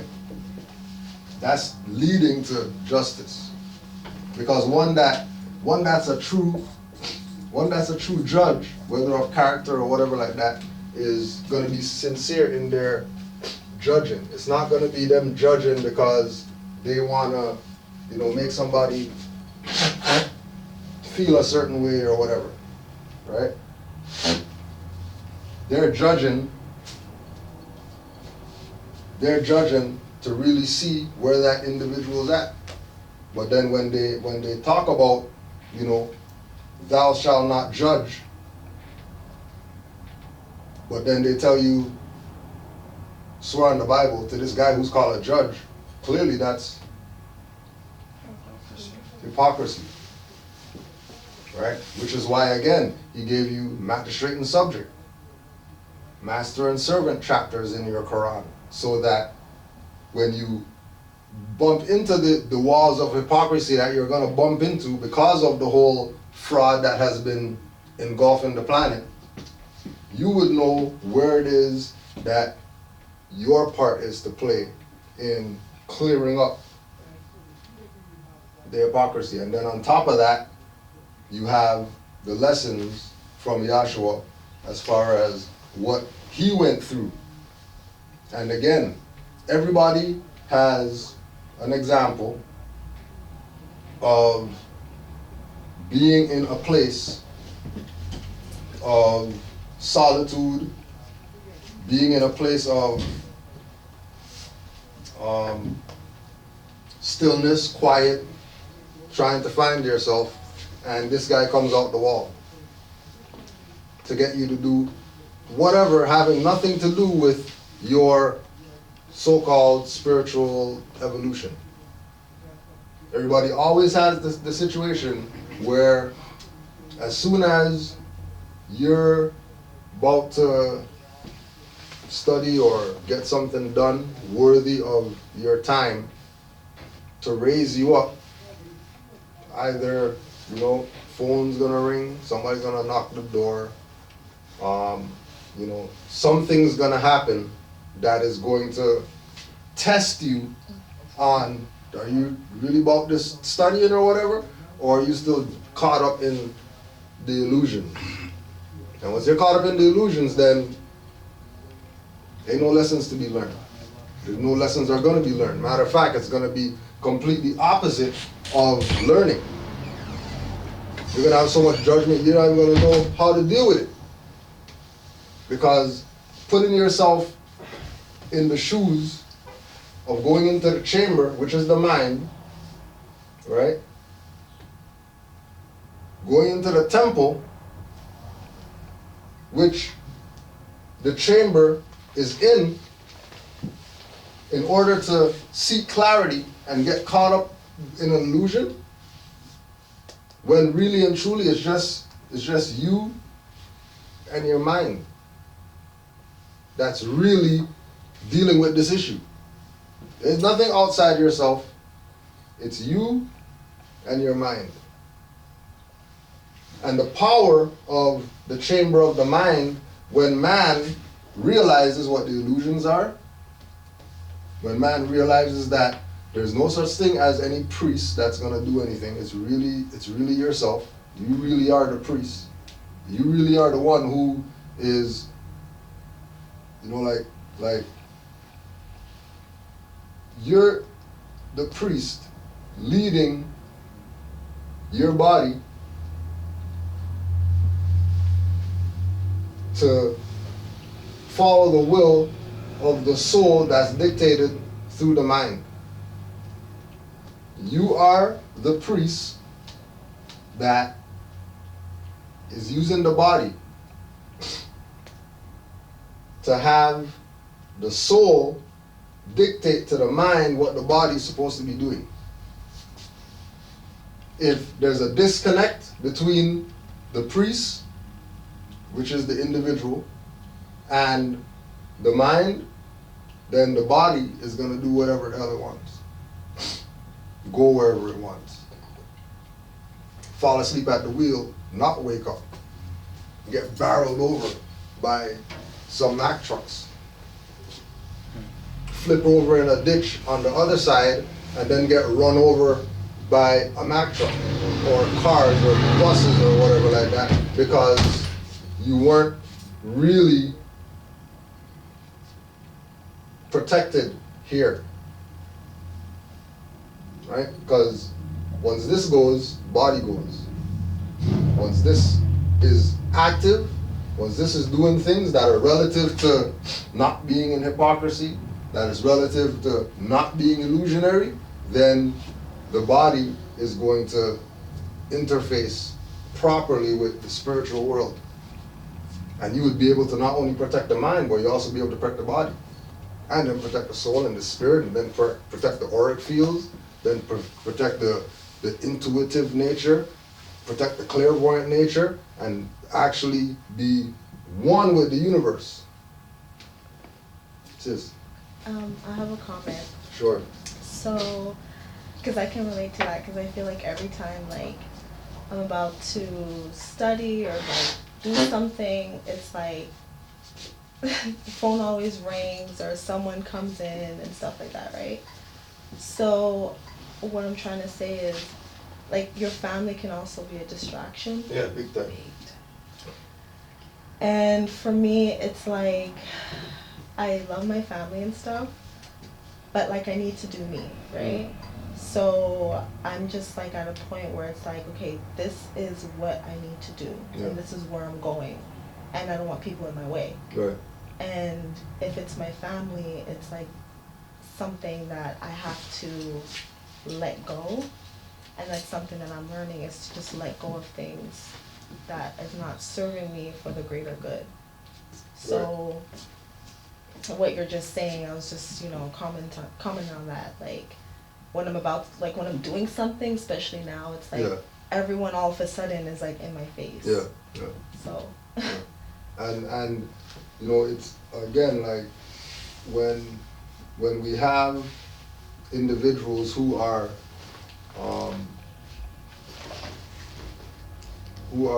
inspired by divine intervention, while others aren't. The ones that aren't see that as a fault in their self and will you know, if they lack the sincerity, just like with the scroll, right, then they wouldn't see it as you are evolving and you are support you in your, just like when you were doing nigger stuff and they support you. Yeah.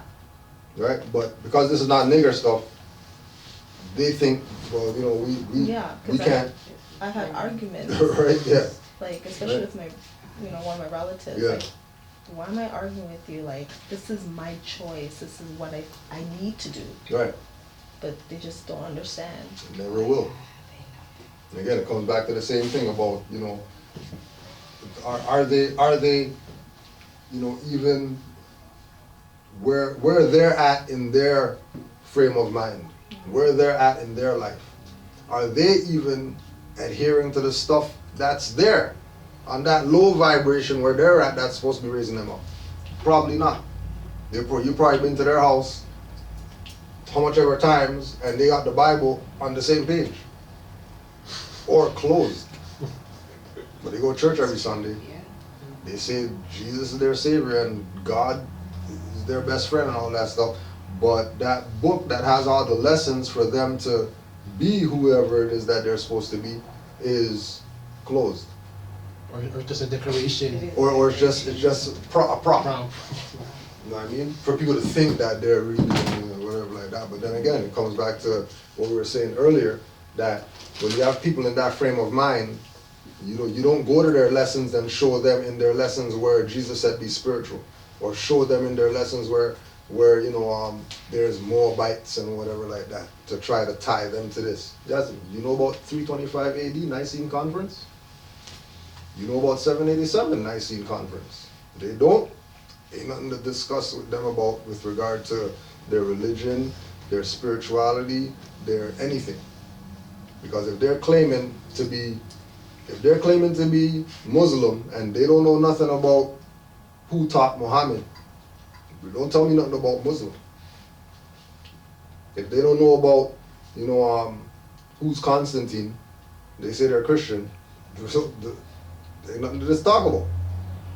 Because that's the foundation of the stuff that they're claiming to believe. Mm-hmm. If they're looking at Pope and they're saying, Pope is a Roman Catholic and the vicar of Christ and all that stuff, and they don't recognize that he's dressing like an Egyptian pharaoh. And when he comes on the balcony, St. Peter's Square, that's an obelisk right there, and he's actually being a high priest of Egypt. Is it? That's a European. Then there's nothing to talk to a Catholic about. Isn't Constantine is like a nickname for Christianity? Right. Because it was founded by it. Yeah, and then the thing is,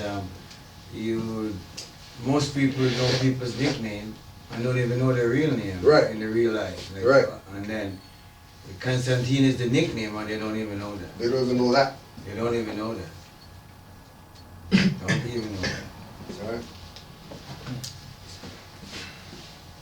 Right. So again, like with the lessons that we have in our possession, right? And again, this is one of many lessons. Whether we go to Holy Quran of Moorish Science Temple, Red Book, Moorish literature, there's quote-unquote instructions, there's quote-unquote lessons that were given to the Moors by Noble Drew Ali, that if we don't adhere to those lessons, at least take those lessons in, try to study them, learn them, see what could be learned from them, then all the other things that we're trying to do, it's going to be harder to do. Because you have to understand the divine side before you understand the national side. You have to be involved divinely, right? For example, with, like Brother Shifter, right? He's already divine before he came into this, right? And him and other people who are of a spiritual aspect before national. Majority of those people, they don't even have nationality cards and papers and stuff like that, and they exercise as Moors, and they have no issues. Whether they got court, whether they get pulled over, whether they go somewhere and they have to deal with an individual or whatever like that, it's not going to be an issue for certain people because they're so in on the divine side. They've paid so much dues throughout their life leading up to where they are right now that the divine side is just automatically just going to work with them without them having to even do national stuff, right? Because, and then it comes into, even when we look at, like with us, and, how come we have a temple here and people want to have an issue, you guys, whatever. Well, the people who put us on, they were looking at this strictly as divine.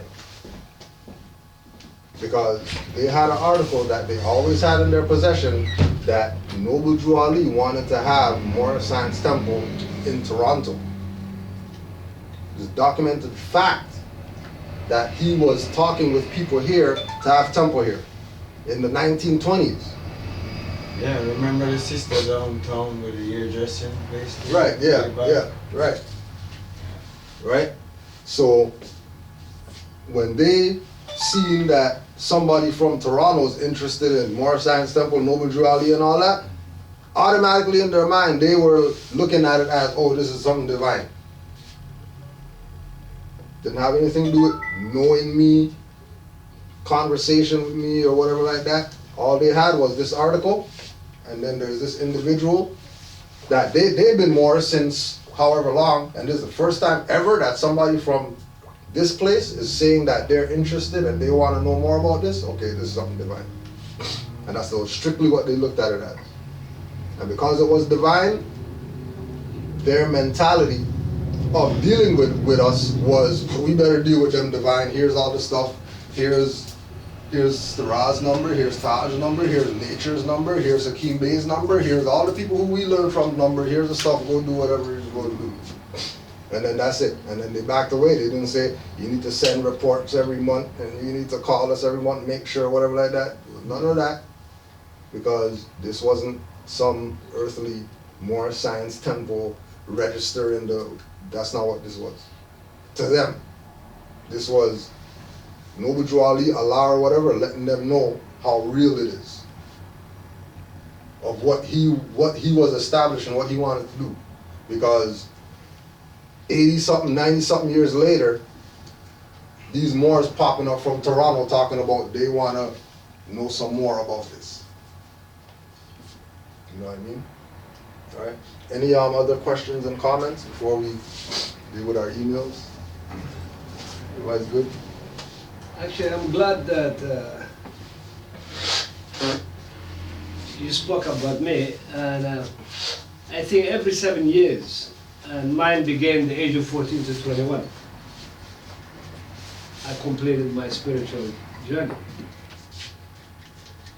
And there you can see the 3 sevens, the 21. So, and if everybody can go back to the age of 14 to 21, they'll see all the lessons that they have missed out. Right.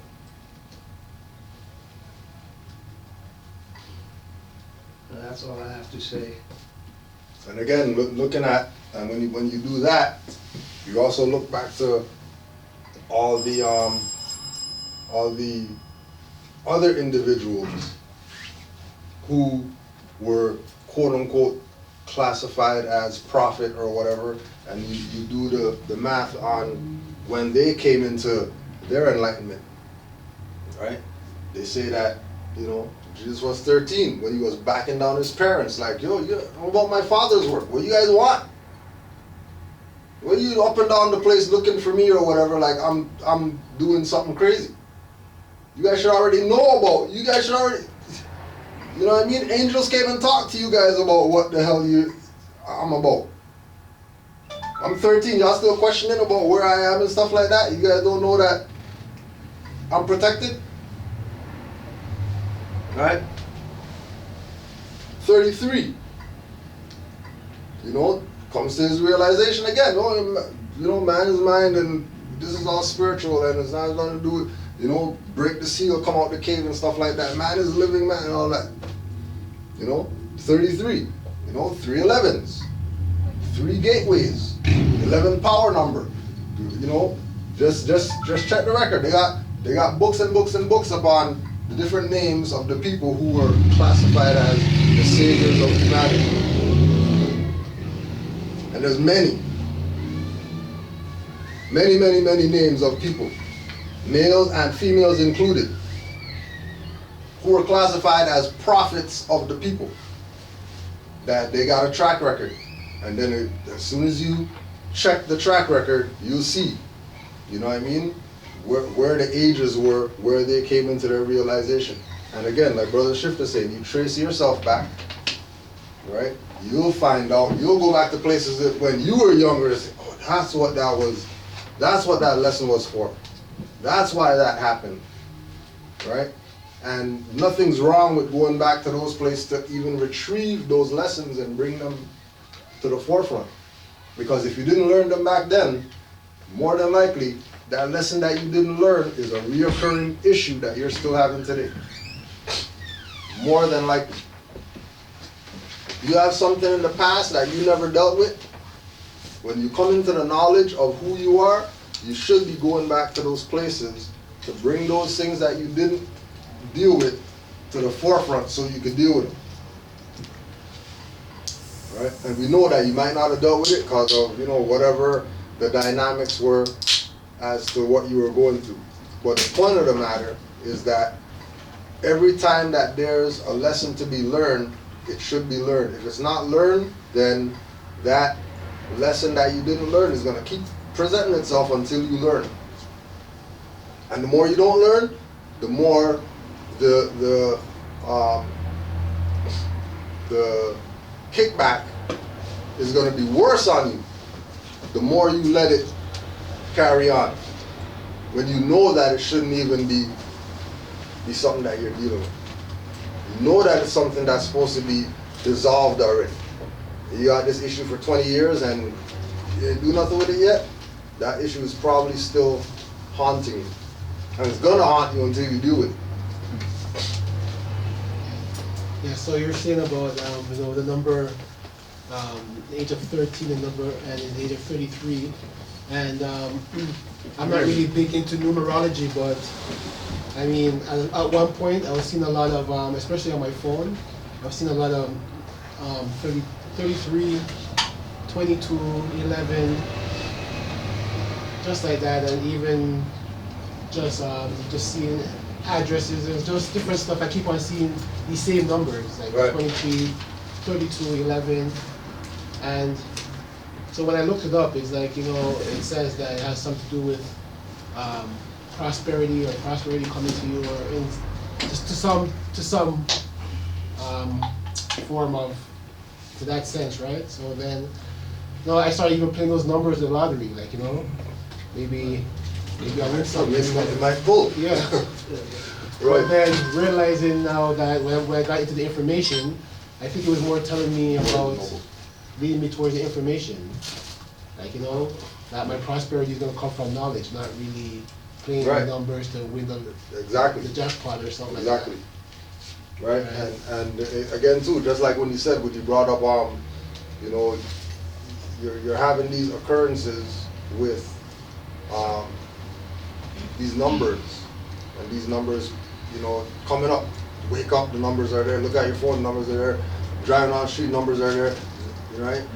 It's things that it's like you might have tapped into numerology on extreme low level, maybe past it just in your studying, and then that's something that is trying to relay the message to you that you should look into some numerology. Make that a school of thought now, especially if it's something that the pattern is that continuous. You know what I mean? That every day it's something with regard to numbers. You probably need to look into some numerology. You know what I mean? Because again, there's so many subjects that are included in Moorish science. You know what I mean? Like the subject list of Moorish science is, Rolodex or whatever, right? So every time something happens, know that there's some type of lesson that is supposed to be learned there. And once you realize that what the lesson is, then another door is going to open up now to lead you further along the path of wherever it is that you're supposed to be going. Because there's no end to learning. There's no finish line. Learning something that's going on, after you leave this form, you're going to go somewhere else to go learn. Even if it's not in the body.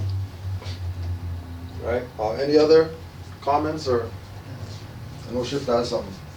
No, I was just thinking about the numbers that he's seeing, the 11, and so much stuff happened on 11.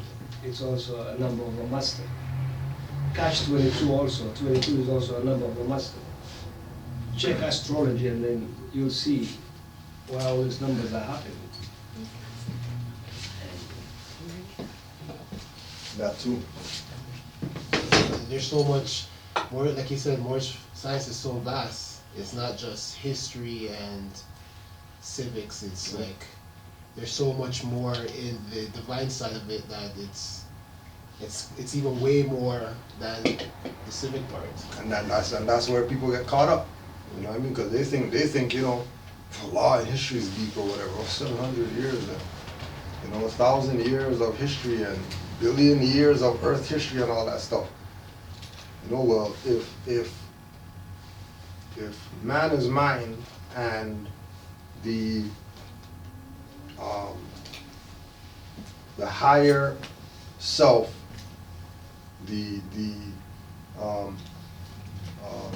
divine power is looking at Earth plane as 1 hour is 1,000 years to the ancestors, then what we got, if we're talking billion years of Earth history, how much spiritual years is that? If 1 year is 1,000 years, you know what I mean? If we are to fully comprehend what it is that we're really supposed to learn, right? If we're really supposed to comprehend what we're supposed to learn, it's going to be understood once there's a spiritual foundation to it. Just like we're saying, everybody that looks at Christianity, they're looking at Jesus and Mary, and they're going through, you know, the line of Jesus, all this type of stuff, and they don't know about 325 AD. How are you talking about stuff before 325 AD for something that was created 325 AD? Right? They don't recognize that Constantine's their Jesus. They're looking at some next guy. Constantine's really their savior. If they say, I'm Christian, go to church and all that stuff, your savior is Constantine. You know, Jesus saved you from nothing. Constantine is that. If they say, you know, Roman Catholic, Pope is your God. Not some guy that they think that they adore or whatever like that. He's actually their God. He's actually God to them. They might not look at it like that, but that's what it is. That's why he's dressed like the gods of Egypt. Because he's pretending to be a god. And once the people let them pretend, then they're riding with the assumed jurisdiction that they just created. I also want to add it too that when you think about all the great monuments that they built in the ancient times, like the pyramids and all these stones that they cut out of tons of big, like tons and tons of stones, like out of the mountains or wherever they cut it from, out of like granite and stuff, perfectly cut, moved miles and miles, yep. Perfectly set, perfectly geometrically, like even now technology they can't even think of how they would do it. And don't forget, all those stuff is lined up with the universe and the stars and all that stuff. It's lined with the universe as well. Like people want to say, oh, they had thousands of manpower and hours. And like, get out of here, really? Yeah. That's impossible. That has to be divine power to where they move that with their minds, or you know what I mean, levitated, or you know what I mean, beating up the drums to where, or people, everybody's intention on the same thing, meditation. Yeah. And I don't know really how it went down, but that it was no some, machinery. Yeah, that it wasn't was some no dudes. manpower. Yeah, it wasn't some dudes with a stick under that rolling that down. They just put logs in front of that. We just push that over there. Yeah, it's not. It I'm doesn't not work like believing that. Yeah. That's just too many of them. Yeah. Too many monuments, and just they're too vast and too like 10 tons and Yeah. perfectly squared and perfectly geometrical and aligned. That's no way. That's manpower. That's the manpower there. Yeah. So some of the questions. This one is with regard to the last video. Islam to Brother Sheldon Bay for his great video he just did addressing the Amun Ra squad using Dr. Ben. Islam Shalom. I took the question down off YouTube pages so I can ask you privately on email, but again, I was curious as to 38:36 started the time of the video. Very informative video. Only question I have is why is there a distinction made between Moors and Ethiopians if Ethiopians are Moors? Also, if the Greek and Romans came up with the name Ethiopia, wouldn't the name Al-Kabalan only be attributed by the Moors and not the Ethiopians? Since the name Ethiopia derives from Greek and Roman, what was the original name of Ethiopia in this sense? I also think about how Noble Drew Ali said we are not Negro, Black, Colored, or Ethiopian. Could this possibly be what he meant by that? So when we keep in mind that Dr. Ben's Ethiopian, right? And when we look at the history of Ethiopia from Ethiopians, they say that even the name Ethiopian is an ancient name. They say that the Greeks got that name from them because they had that name anciently. But we know that in modern times, because of the colonization or not even say colonization, because of the reteaching of information, you're gonna have, like we were saying yesterday, excuse me, you're gonna have connotative and denotative language mixed together. And then our learning is for us to clear up those things so that when we put information out, people aren't in that same scattered mindset. So we would make a distinction, because we're students of Noble Drew Ali, we'll make a distinction of Ethiopians not being the name, say Abyssinian, say Cushite, you know what I mean? Because of the concept of Greeks and Romans saying Ethiopia is coming from themselves. If we know that there's a more ancient thing, then we're going to go to the more ancient thing just so that we're not caught up in the connotative, denotative mixing that's going on. So when we go to the original name of Ethiopia, we're going into Kushite, we're going into Asia, we're going into Abyssinian. It might even include Habeshat.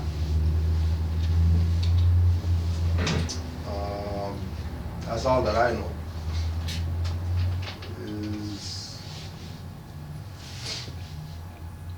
Greek Roman came up with the name. Al-Kabalan. Dr. Ben wrote down in his book that the name Al-Kabalan is a name attributed by the Moors. The Moors called Africa Al-Kabalan. Right? This is Dr. Ben's work. And again, the reason why we're using Dr. Ben, because he has a PhD in Moorish history. So ain't nobody gonna tell him nothing about Moors. If he says something about Moors, more than likely he's right about what he says about Moors. If he says that Arabs are Moors and Asians are Moors and Africans are Moors, then he should be right. When you have individuals who are claiming to be students of him, but they're calling people black and all that, when he said that we were calling ourselves Moors, clearly these people are working against Dr. Ben. Clearly these people don't respect Dr. Ben's teachings, they don't respect his doctorate, they don't respect the fact that he came from Africa, but he didn't go to school to go learn about African history or Phoenician history or Israelite history or whatever. He went to go get a doctorate in Moorish history. Why would he pick that? Because out of his own words, he said that, I didn't get a full comprehension of history until I went to the University of Spain. I didn't understand really what it was to be African until I went to the University of Spain. and in the University of Spain, where he got his Moorish doctorate, where to the record, he's the only so-called black scholar that has a doctorate in Moorish history. There's no other one that has one. Not even Ivan Van Sernem or anybody has a doctorate in Moorish history. Only Dr. Ben. Right? So we recognize that, you know, a lot of stuff went over our head with regard to him and his teachings and his books and all that stuff, because again, you know, we weren't really in the right frame of mind to read his stuff. We were in a warped frame of mind, so everything that came out was warped automatically. Right? I just want to add to that video. I watched that video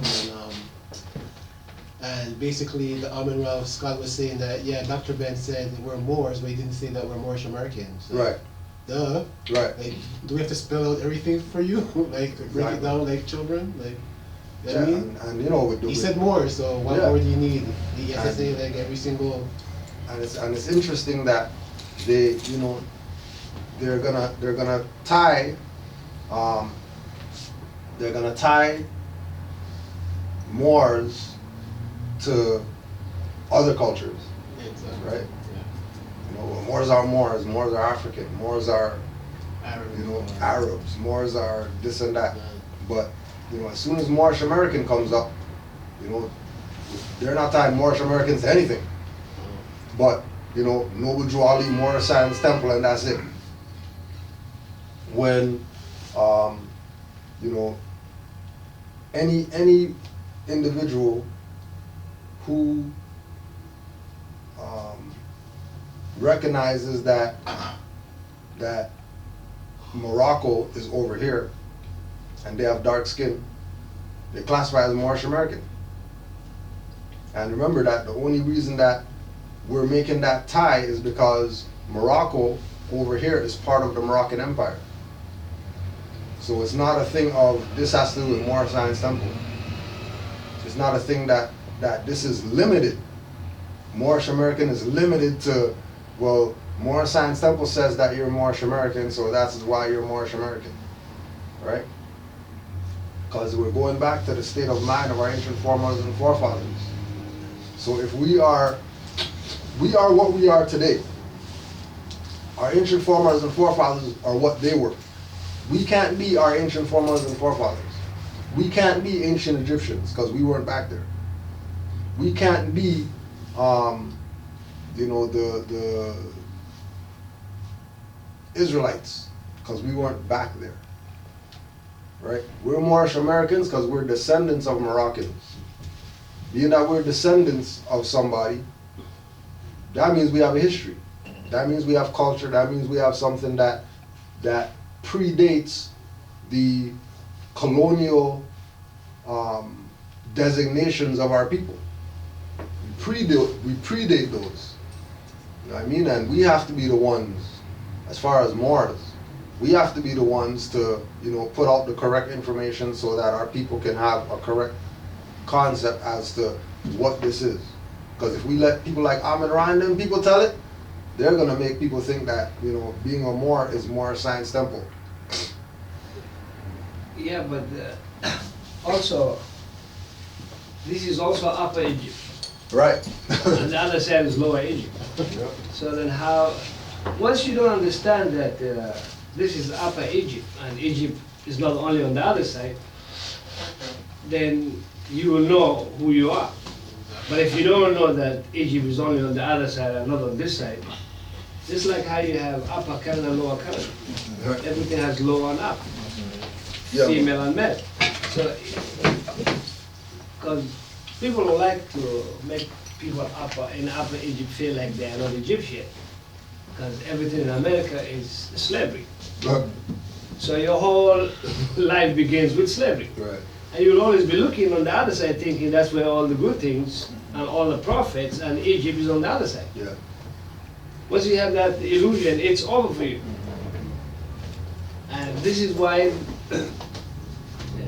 every time they mention the name Mo, or the Moors of North Africa, or the Moors in Spain, as America was not out. Yeah. The only Moors is over there.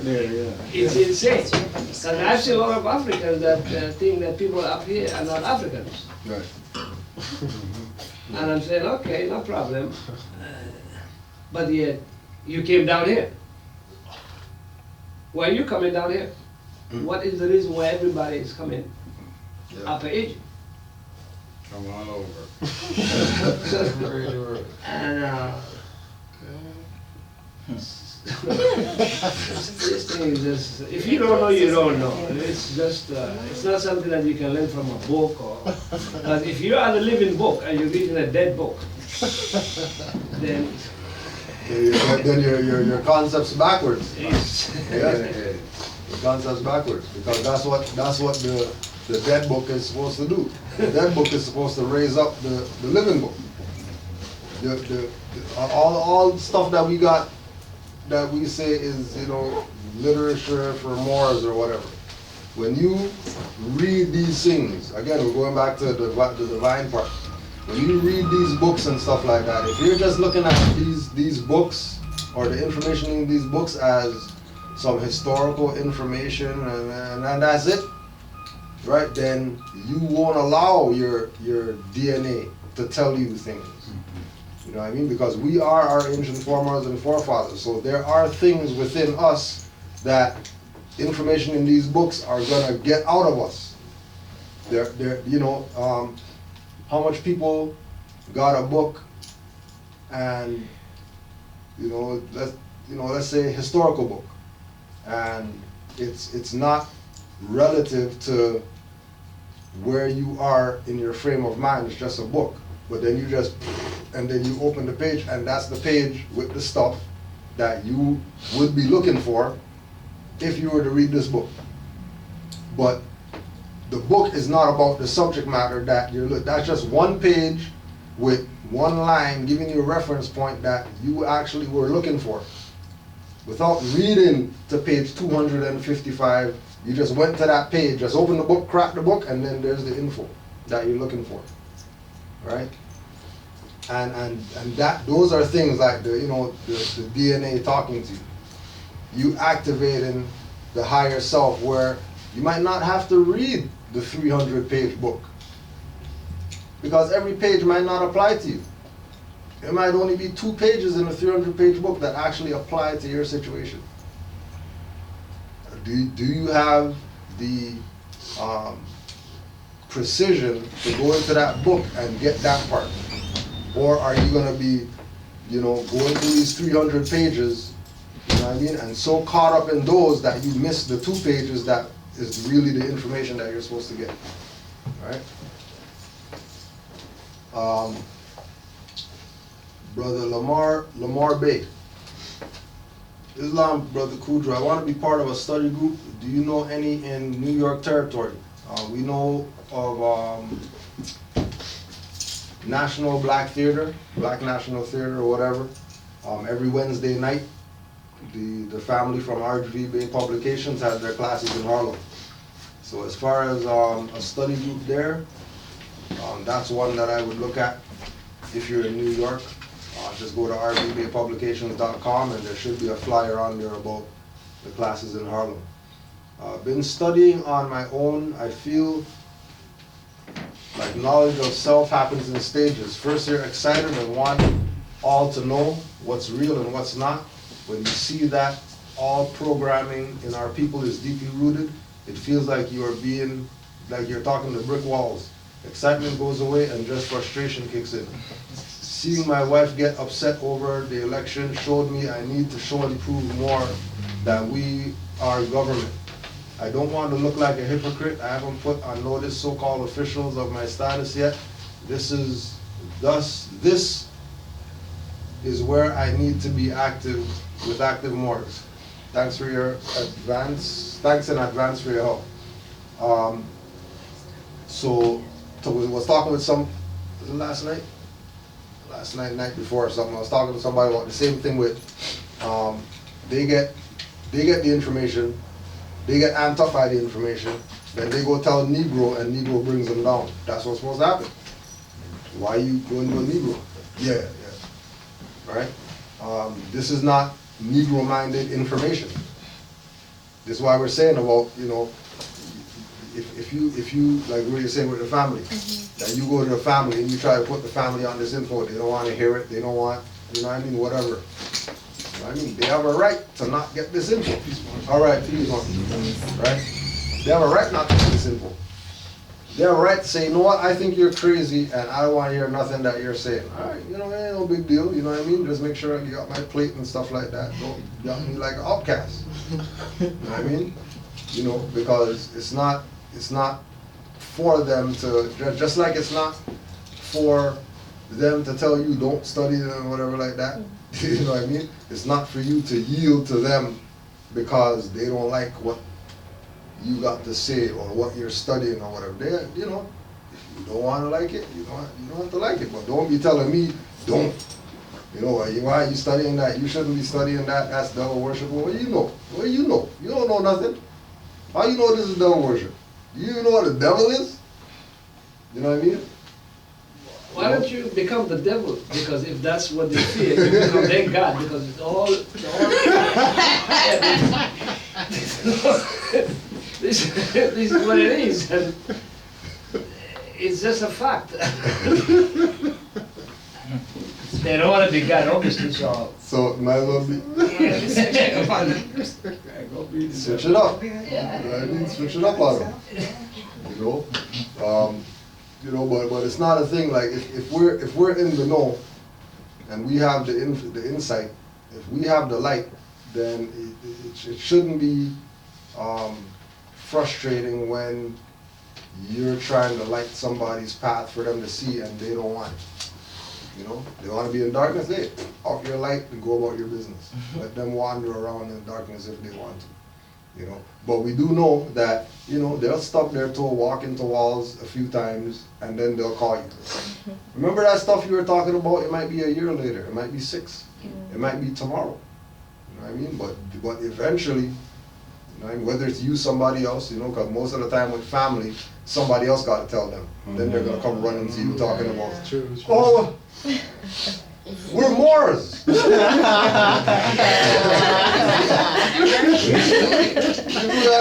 forgot what? You're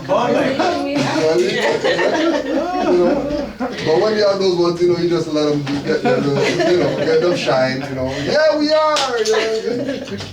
That's right. You got a book or whatever you can give me on that. You got your fez on and all that stuff like you don't know. And like we were talking about yesterday with the whole thing with the election and all that. People can get mad. People can be upset that whoever they didn't want to win won. But, to argue that after the fact, after the whistle blows, game over, now you want to talk about, throw yellow flag and challenge some play? What are you challenging? How are you challenging a play after the game's done? Why didn't you do that in the time that you had the time to do that? There was months of, campaigning going on where people could have protested. Nobody protested. Nobody didn't care that Trump was winning. Because everybody figured, he ain't winning. Why is that guy gonna win? We ain't gonna protest nothing. Forget it. Hillary done got won this thing, Illuminati's gonna take over and all that stuff. Start getting your stuff together and all that stuff, and then she didn't win. Now people are gonna protest. Right? Just shows where the people's mindset is. And again, with the lesson of hypocrites. We're not the false priests coming in through invisible doors and stuff like that, trying to mislead people. We're actually, in line with the true priests with the information that we have. So don't feel like a hypocrite because you have you have this information, it's not fully active in you, and then and the other people are coming at you like, well, you say you're more here, whatever. Well, what do you want? I just found out about this yesterday. Like, what do you think I'm gonna really be doing with this? You know what I mean? That I only been studying this 2 months, 5 months, or whatever. Yeah, well, when I went on YouTube, I saw the Moors doing this and the Moors. Well, how come you're not doing it? Because it doesn't work like that. You know what I mean? It doesn't work like, because I say I'm Moor now, everything just falls from the sky. Yeah, now we got everything. It doesn't work like that. You didn't. And a good example to use when you're showing them about the growth is using school. Using whatever skill that they have. You know what I mean? First time you went in the kitchen, the stuff came out right the first time. You ate it up like, yeah, this is good or whatever. No, you probably messed up the first couple times you made that plate. You know what I mean? I think everything comes in time. Yeah. If at that time, right. If you're not ready for it, nothing will fall in place. It's not gonna happen. So everything comes in time. Exactly. And then that's for every individual. You know what I mean? So, there's like brother Anthony L. He maybe 3 years ago or whatever, he was I don't know if this is gonna last with me and my wife and stuff like that. She doesn't get it, and it's hard and whatever. And then now she's on it. She's on it like he's on it now, because it's not gonna manifest for everybody at the same time, because we're all in different stages of our evolution as spiritual beings. We're all in different places. But I think if you come from the collective side, and nobody actually comes from the collective, because it's all single unit, it's all about me. But if you come from the collective, then you'll know each one where they at, so you can go to them. But if you don't want to come from the collective, say I have no time, then it becomes a difficult one, and the individual is where the roadblock. Because you're looking at them as an individual, and they're not getting you saying the way you want to tell them. Right. But if you're coming from a collective, you'll know where they're at. So you can go right where they're at. And you become the student, let them be the teacher for a minute. Right. But sometimes people don't want to do it. I think the ego is another thing. Brother Yeshua Bey. Peace family, I have a question. To my understanding, nationalizing makes you a private citizen, but since we are in the public, our free national name should be on the state ID, contracts, and so on, so we can speak the policy and forces the language. I'm a bit skeptical as I was earlier told that these things were void ab initio since I wasn't in full disclosure. Can you shine light on the subject? So yes, those instruments, licenses, state, whatever like that, are void instruments. One, because the people who created them are foreigners, so they don't have jurisdiction here to create anything. If they do have jurisdiction here, it's because somebody gave it to them, or because somebody assumed them to be something that they're not, and they ran with the assumption. So when we talk about free national name, or when we talk about private citizen, the concept of private and public is something that is not something that you be. It's something that is, right? There's a private realm, there's a public realm. But again, like the language, the connotative and the denotative are together in this day and time. In modern times, there's no separation between denotative and connotative. They're together, right? There's no distinction between higher self and lower self. They're together right now. So it's about recognizing that they're together, but acknowledging the fact that even though they're together, you can stimulate whichever one you want to vibrate on. Mm-hmm. You don't have to deal with both because, they're together.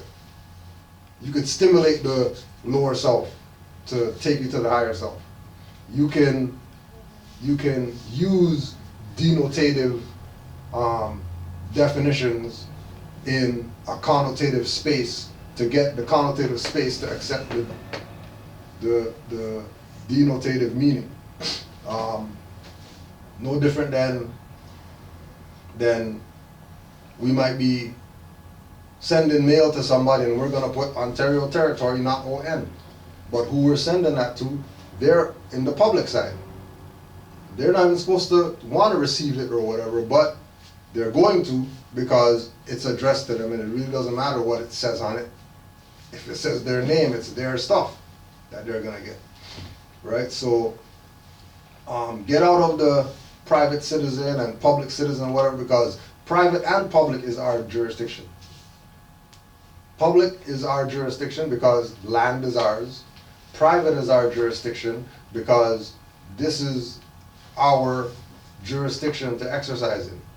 And as Aboriginal Indigenous people, you know, there's no real private for us. Like, you know, how are we gonna say we're Aboriginal Indigenous private, but you check old records of Aboriginal Indigenous people and they're showing privates.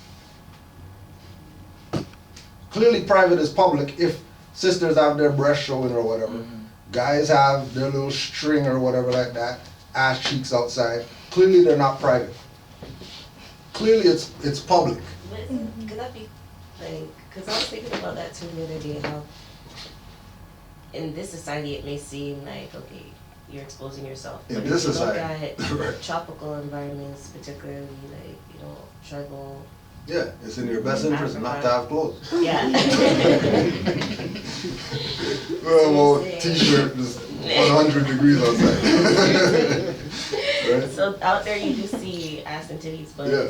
it's a different vibe. But it's a Like, different. you can just tell. Yeah, you can People ain't just really tell. looking at it the same Ain't way. nobody, ain't no dudes that. All the dudes just looking at one girl like, oh my God. Yeah, like there's a whole tribe of women just dancing, jumping up and Yeah, down yeah, their boobs, yeah. and the men are just like, yeah, okay. You Yeah, know? they're not. They're not They're that. tripping. They're not that thing. It's No. somewhere you came from, so like it's funny that sometimes even the grown ass people, Yeah. and I'm saying, Like they forget, right? yeah, like if this who you are, this is where you came from, like I don't see it as a sexual thing. Right. And back Can't to see it. back to the jurisdiction, how does something that is dead to have jurisdiction over a living? Because if we are the living, then how does a court that is dead, a corporation that is dead, how can they even claim that they'll have jurisdiction? Because it cannot speak for itself. Of course.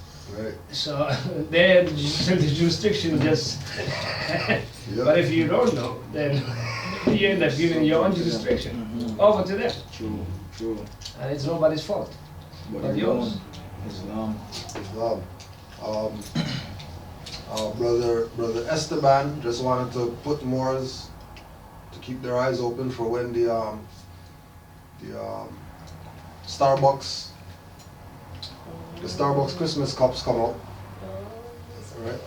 They got the Moroccan flag on the Starbucks coffee cup or whatever. They actually put the star though? Yeah, it's in the logo. No, I heard this whole talk on the radio.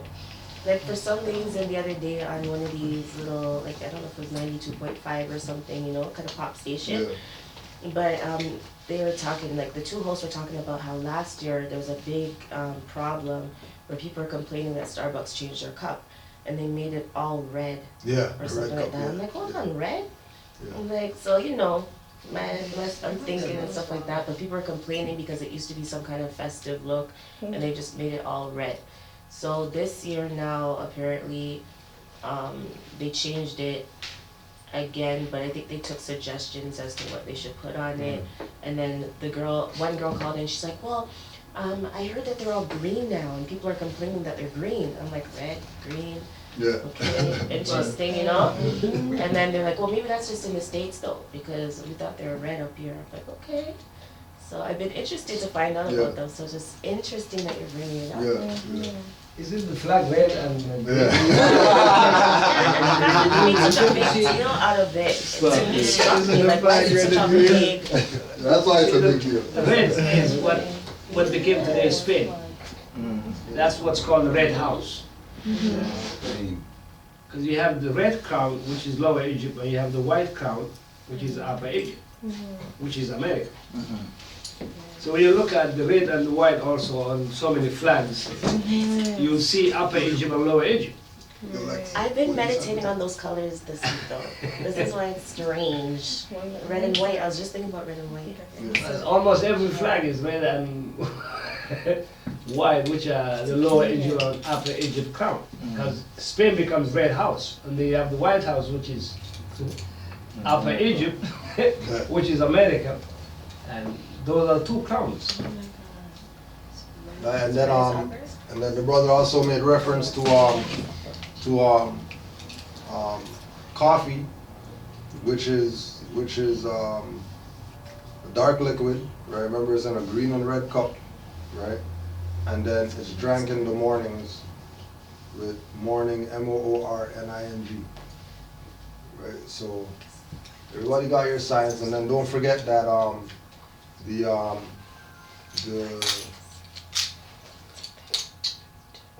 Starbucks lady on the thing is actually a mermaid. Right? Yeah. So the two things on the side of her is really her tail split. Yeah. Right? But they want you to think, oh, it's her hands or whatever like that. She's posing for something. Right? Even though her hands are there. And then she has the long locks and all that stuff, you know, they're not even hiding. A couple more questions.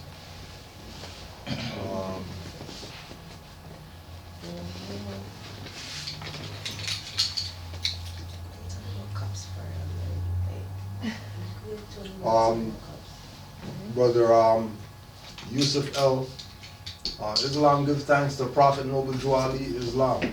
While reading the Constitution over for I don't know how many times, I think I noticed something else. Article 2, Section 2 states that, but no senator or representative or person holding an office of trust or profit under the United States shall be appointed an elector.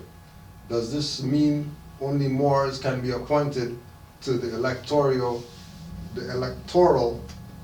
college? Now, when we,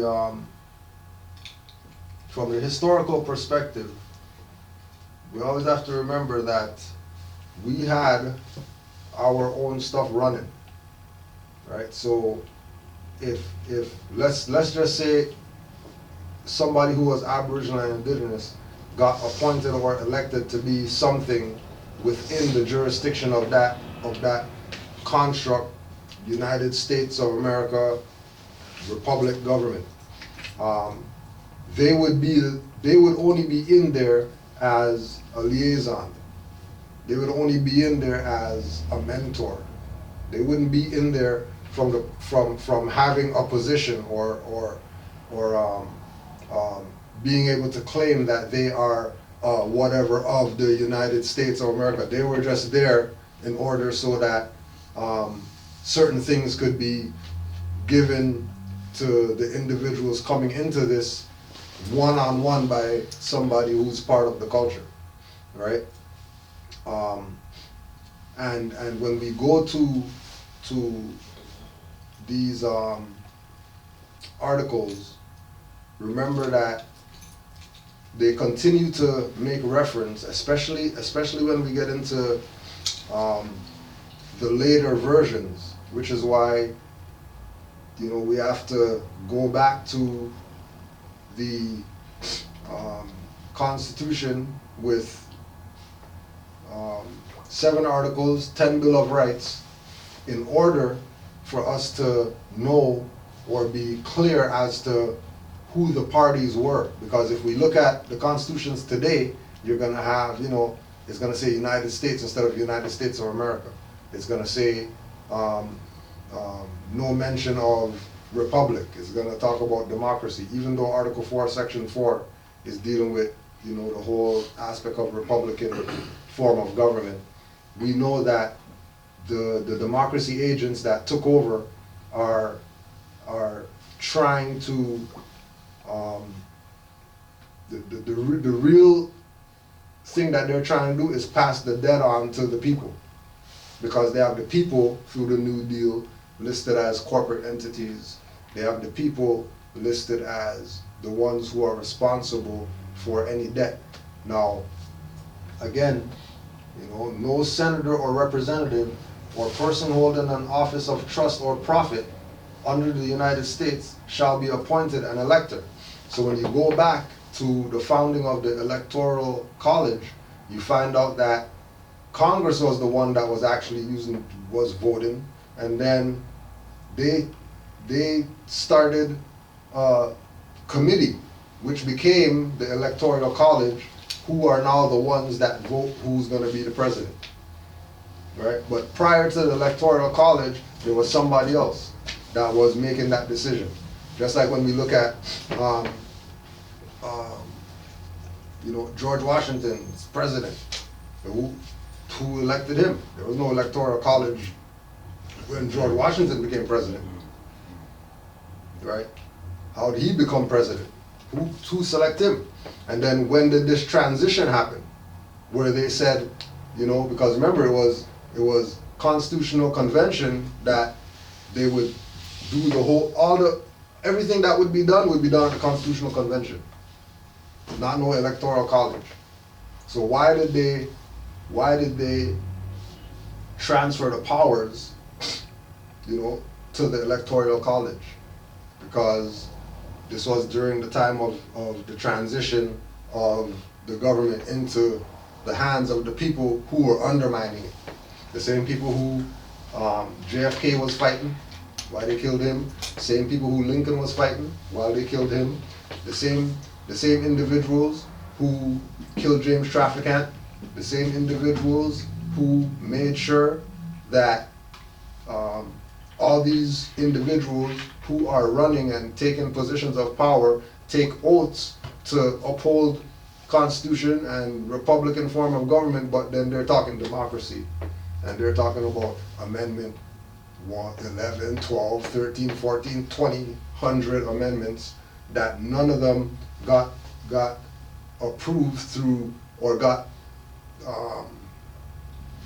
voted on, ratified or whatever through a constitutional convention, which means that all those amendments after 10 are fraud, including the 13th Amendment that says, you know, or including the 13th Amendment that Moors are going to use to tell people that they should go naturalize.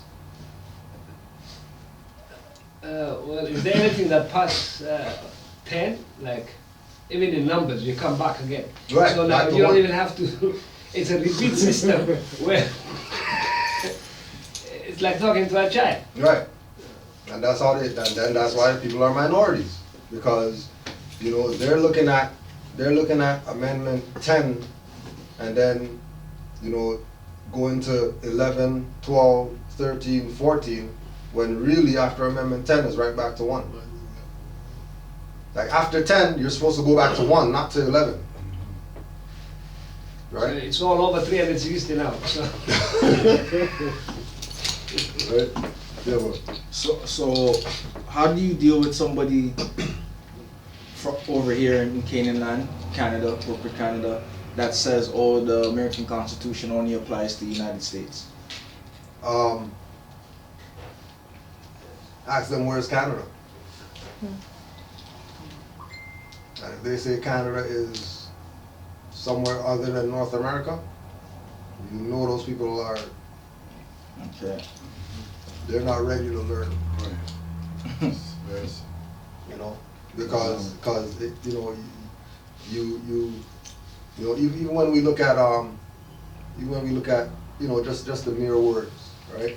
Somebody's gonna say, you know, well, Canada has a constitution. No, Canada has a Constitution Act. You know. When you look up act, that's not real. They're actors. It does like to act. Acting is movies and stuff like that. So you're gonna take you're gonna take that as real? You're gonna take the guy who says that they're the actor, right? Now, and then keep in mind, right? They're gonna say Constitution Act, you know. Well, what does the United States have to be aware? Well, Donald Trump was in Home Alone, which means he's an actor. So if he's an actor, why wouldn't what they're doing over there apply here? If you're saying over here, you follow acts. If you follow acts, then and there's an actor that's president, then you know what I mean? Like, what do you mean? There's no connection. If we're gonna go downtown right now, we're gonna look at all the buildings and we're gonna say, how come these buildings that are Canadian buildings have the United States banner on it and Canadian banner on it? Like, why? Why you guys have the flags over here? Why does the mayor of Toronto and the mayor of Chicago meet up every month for their little meetings or whatever? Why are they meeting up? What does the mayor of Chicago have to do with the mayor of Toronto? Well, if Chicago and Toronto are sister cities, it's a documented fact that they're sister cities. It's in the books that they have their little celebration that the sister cities and all that stuff. If they're doing that, then clearly there must be a connection. Right? There has to be a connection. Couple more questions and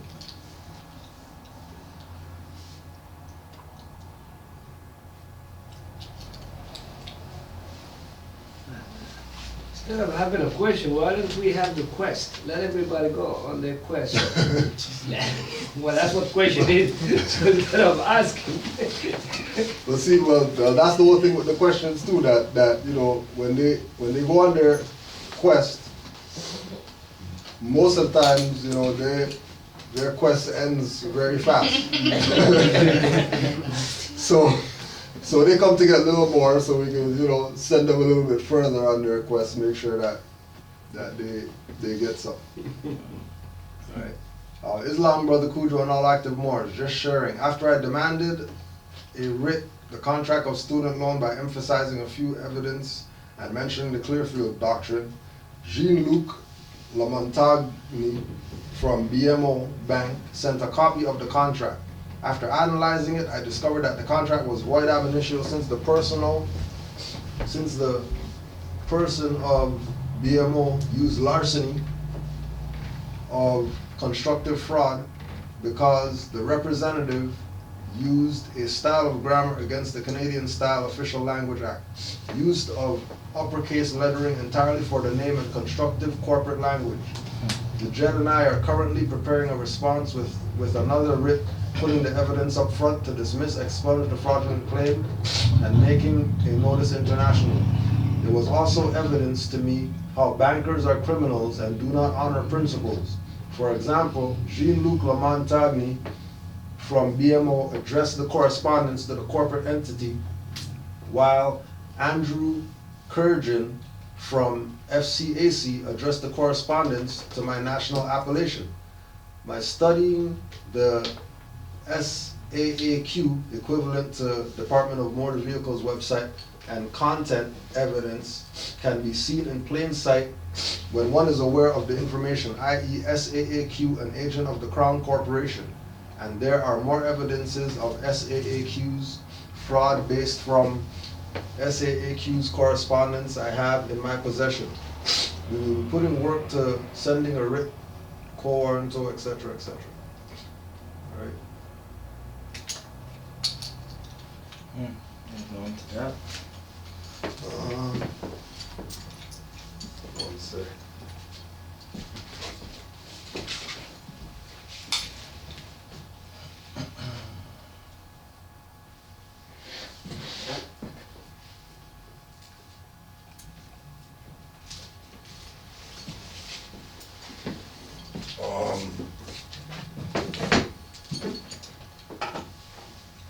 Islam from Renowned Royalty Institute. Who should Moors listen to first? Dr. Ben calling Africa El-Kebalan or Prophet calling Africa a Mexam? Well, I would say listen to both of them, because Dr. Ben has a doctorate in Moorish history. So if he's saying that the name of Al-Kebalan was named so by the Moors, then he's right and exact. The prophet saying that Africa is Amexem, you do your research on Amexem, information will come up, which would prove that he's right and exact. So I wouldn't say if there's one to listen to more than the other or whatever. All we know is that the prophet and Dr. Ben didn't call that place Africa. We know that for a fact. We know that that place that they acknowledged across the Atlantic was acknowledged as Al-Kebalan, which Al is Moorish, then dash Kebalan, or him saying Amexem, right? Which again, A-M-E in Amexem, R-I-C-A in Africa, makes up America. Right? So I don't say there's one or the other that's right or wrong, just because now, if Dr. Men didn't have a doctorate in Moorish history, then we would question some stuff. But, you know,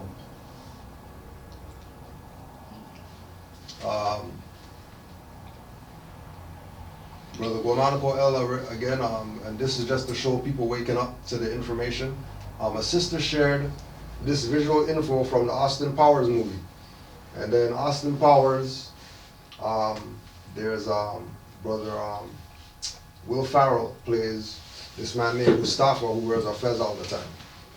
And during this scene, Austin Powers says to the guy with the fez, "I don't remember you, but your fez looks familiar." That's Austin Powers. Interesting. Right? I know Austin Powers is, you know, joke movie, you're not gonna take Will, serious. Will Ferrell was wearing the fez. Yeah. And person said to Will Ferrell, "I don't remember you, but your fez looks familiar." Right. So That's a beautiful statement. Yeah. That's excellent. Lets you know. Yeah. Puts it out there on Front Street. You know what I mean? Lets you know. Right? So with that, any closing remarks, comments, questions, or emotional outbursts? Speak now or forever hold your peace, so help you God. I hold the peace. All right, since we're holding peace, that'll be it. Islam to all the Moors. Again, we'll be live.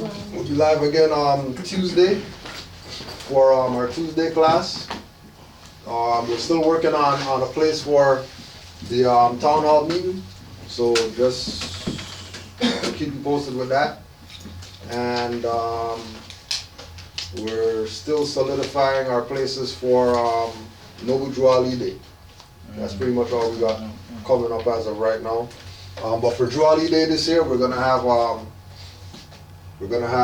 myself, Brother Seton Rabe, and we're gonna have Ross Ben dealing with the virtual tour, the Philadelphia virtual tour, and just because of the whole, you know, the Moorish history aspect in Philadelphia. And also we're gonna have a special guest, Brother Maurice Ager Bay, our brother from the NBA. He's gonna be in town, come chill with the Moors, you know what I mean, and see what's good in Canaanland.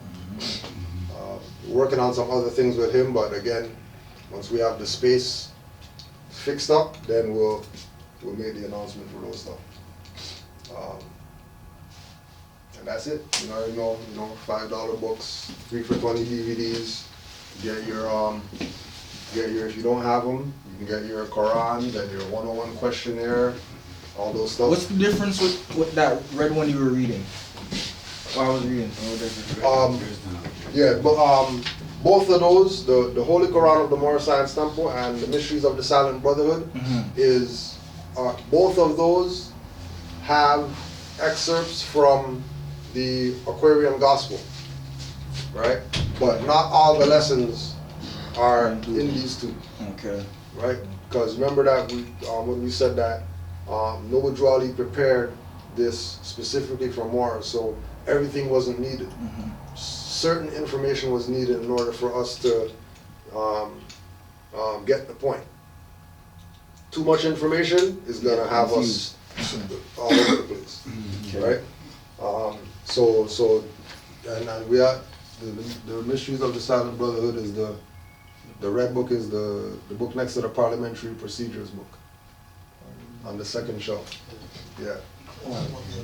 On top? Yeah. Okay, okay. Right, so that's the same one that's the same book as the red book. And last one is just for adepts.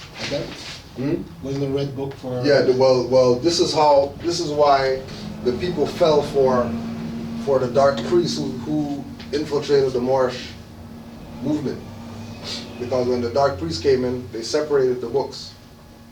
They made the Quran for the members and then the red book for the adepts.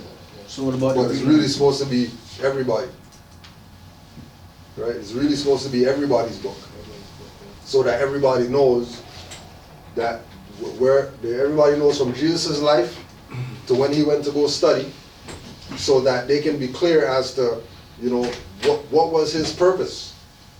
He didn't just come die on some cross or whatever for people. He was an actual revolutionary. He was a Khalid Muhammad of back then. He was a Dr. Ben of back then. Right? He was a Malcolm X of back then. He was a Martin Luther King of back then. He was a Noble Drawley of back then. Right? He was bringing people information so that they can get out from under the priesthood. Because the people were being subject to the priest through, pay or whatever like that, so you can get your blessings and stuff like that, and come and trade your chickens for blessings and trade your whatever you got for blessings, when that's not really what it's about. He was against the tax collector. Well, he was, Yeah, that was like exactly. the worst thing. Yeah. Tax collectors. You know what I But mean? here they are. Here they are, still here Still today. here. Yeah, and how come they're still here today? Because the people strayed away from the teachings that Yahshua was telling them, why you think I turn over the table of the money changers? That should let you know something. You know what I mean? I'm in the temple where the people are supposed to be worshiping or whatever, but I'm turning over the table of the money changers there. Because that's not something that should be even in that arena. Right? Yet, still it is today. I'm hearing people making videos because they're mad because they didn't get the money for their Black News 102 van yet. Right? They're no different than the preacher who wants his plane, his jet, to come to, land on the roof of the church and stuff like that, while these people out here are paying taxes to Romans and, getting their property taken and all that stuff. But this guy has a plane. They're not gonna take some finance and get a storefront so they can get out from under those cameras on 125th Street, but they want a van to drive around the place. Right? And then remember, those cameras were put up there by NYPD, right? And if they're still under them, clearly that lets you know who those people work for if they're not going to move from under the cameras that NYPD put there to monitor them. But they want a van, right? So with that, we'll close out. Islam to all the Moors. With a van, you can round up more people. Huh? With a van, you can round up more slaves. Well, I mean, you can only do so much. It's just a van. It's not like they want a bus or something. Their like that. church? No, that's just some dudes that like to make videos and stuff like that, Oh. and they want a van, so they can Conscious black guys. drive around And and have a bullhorn, preach or whatever it is, do whatever they do. But keep in mind that if they have their van, it's going to be registered to the state, which is quote unquote the white man, who's the devil. They're going to get plates from the state, which is quote unquote the white man, who's the devil. They already got licenses. We already showed you in there, they got licenses. They get pulled over and stuff. They're given licenses like good niggers. They're not conscious black guys doing anything. good niggers, making sure that people stay black as possible. They have their van, they can keep the people more black. And the people who are classified as the black people are who's going to fund their van. That's going to keep them enslaved. But, you know, it's not our business. We're Moors. They can do whatever they want to do. That's their business. So we'll just close out. Yeah, we'll just close out with the prayer. Face the east. 5 on the left, 2 on the right. Allah, the Father of the universe. Allah, the Father of the universe. Father of love. Father of love. Truth. Peace. Freedom. And justice. Allah is my protector. Allah is my protector. My guide. And my salvation. By night. And by day. Through His holy prophet. Noble Drew Ali. Islam.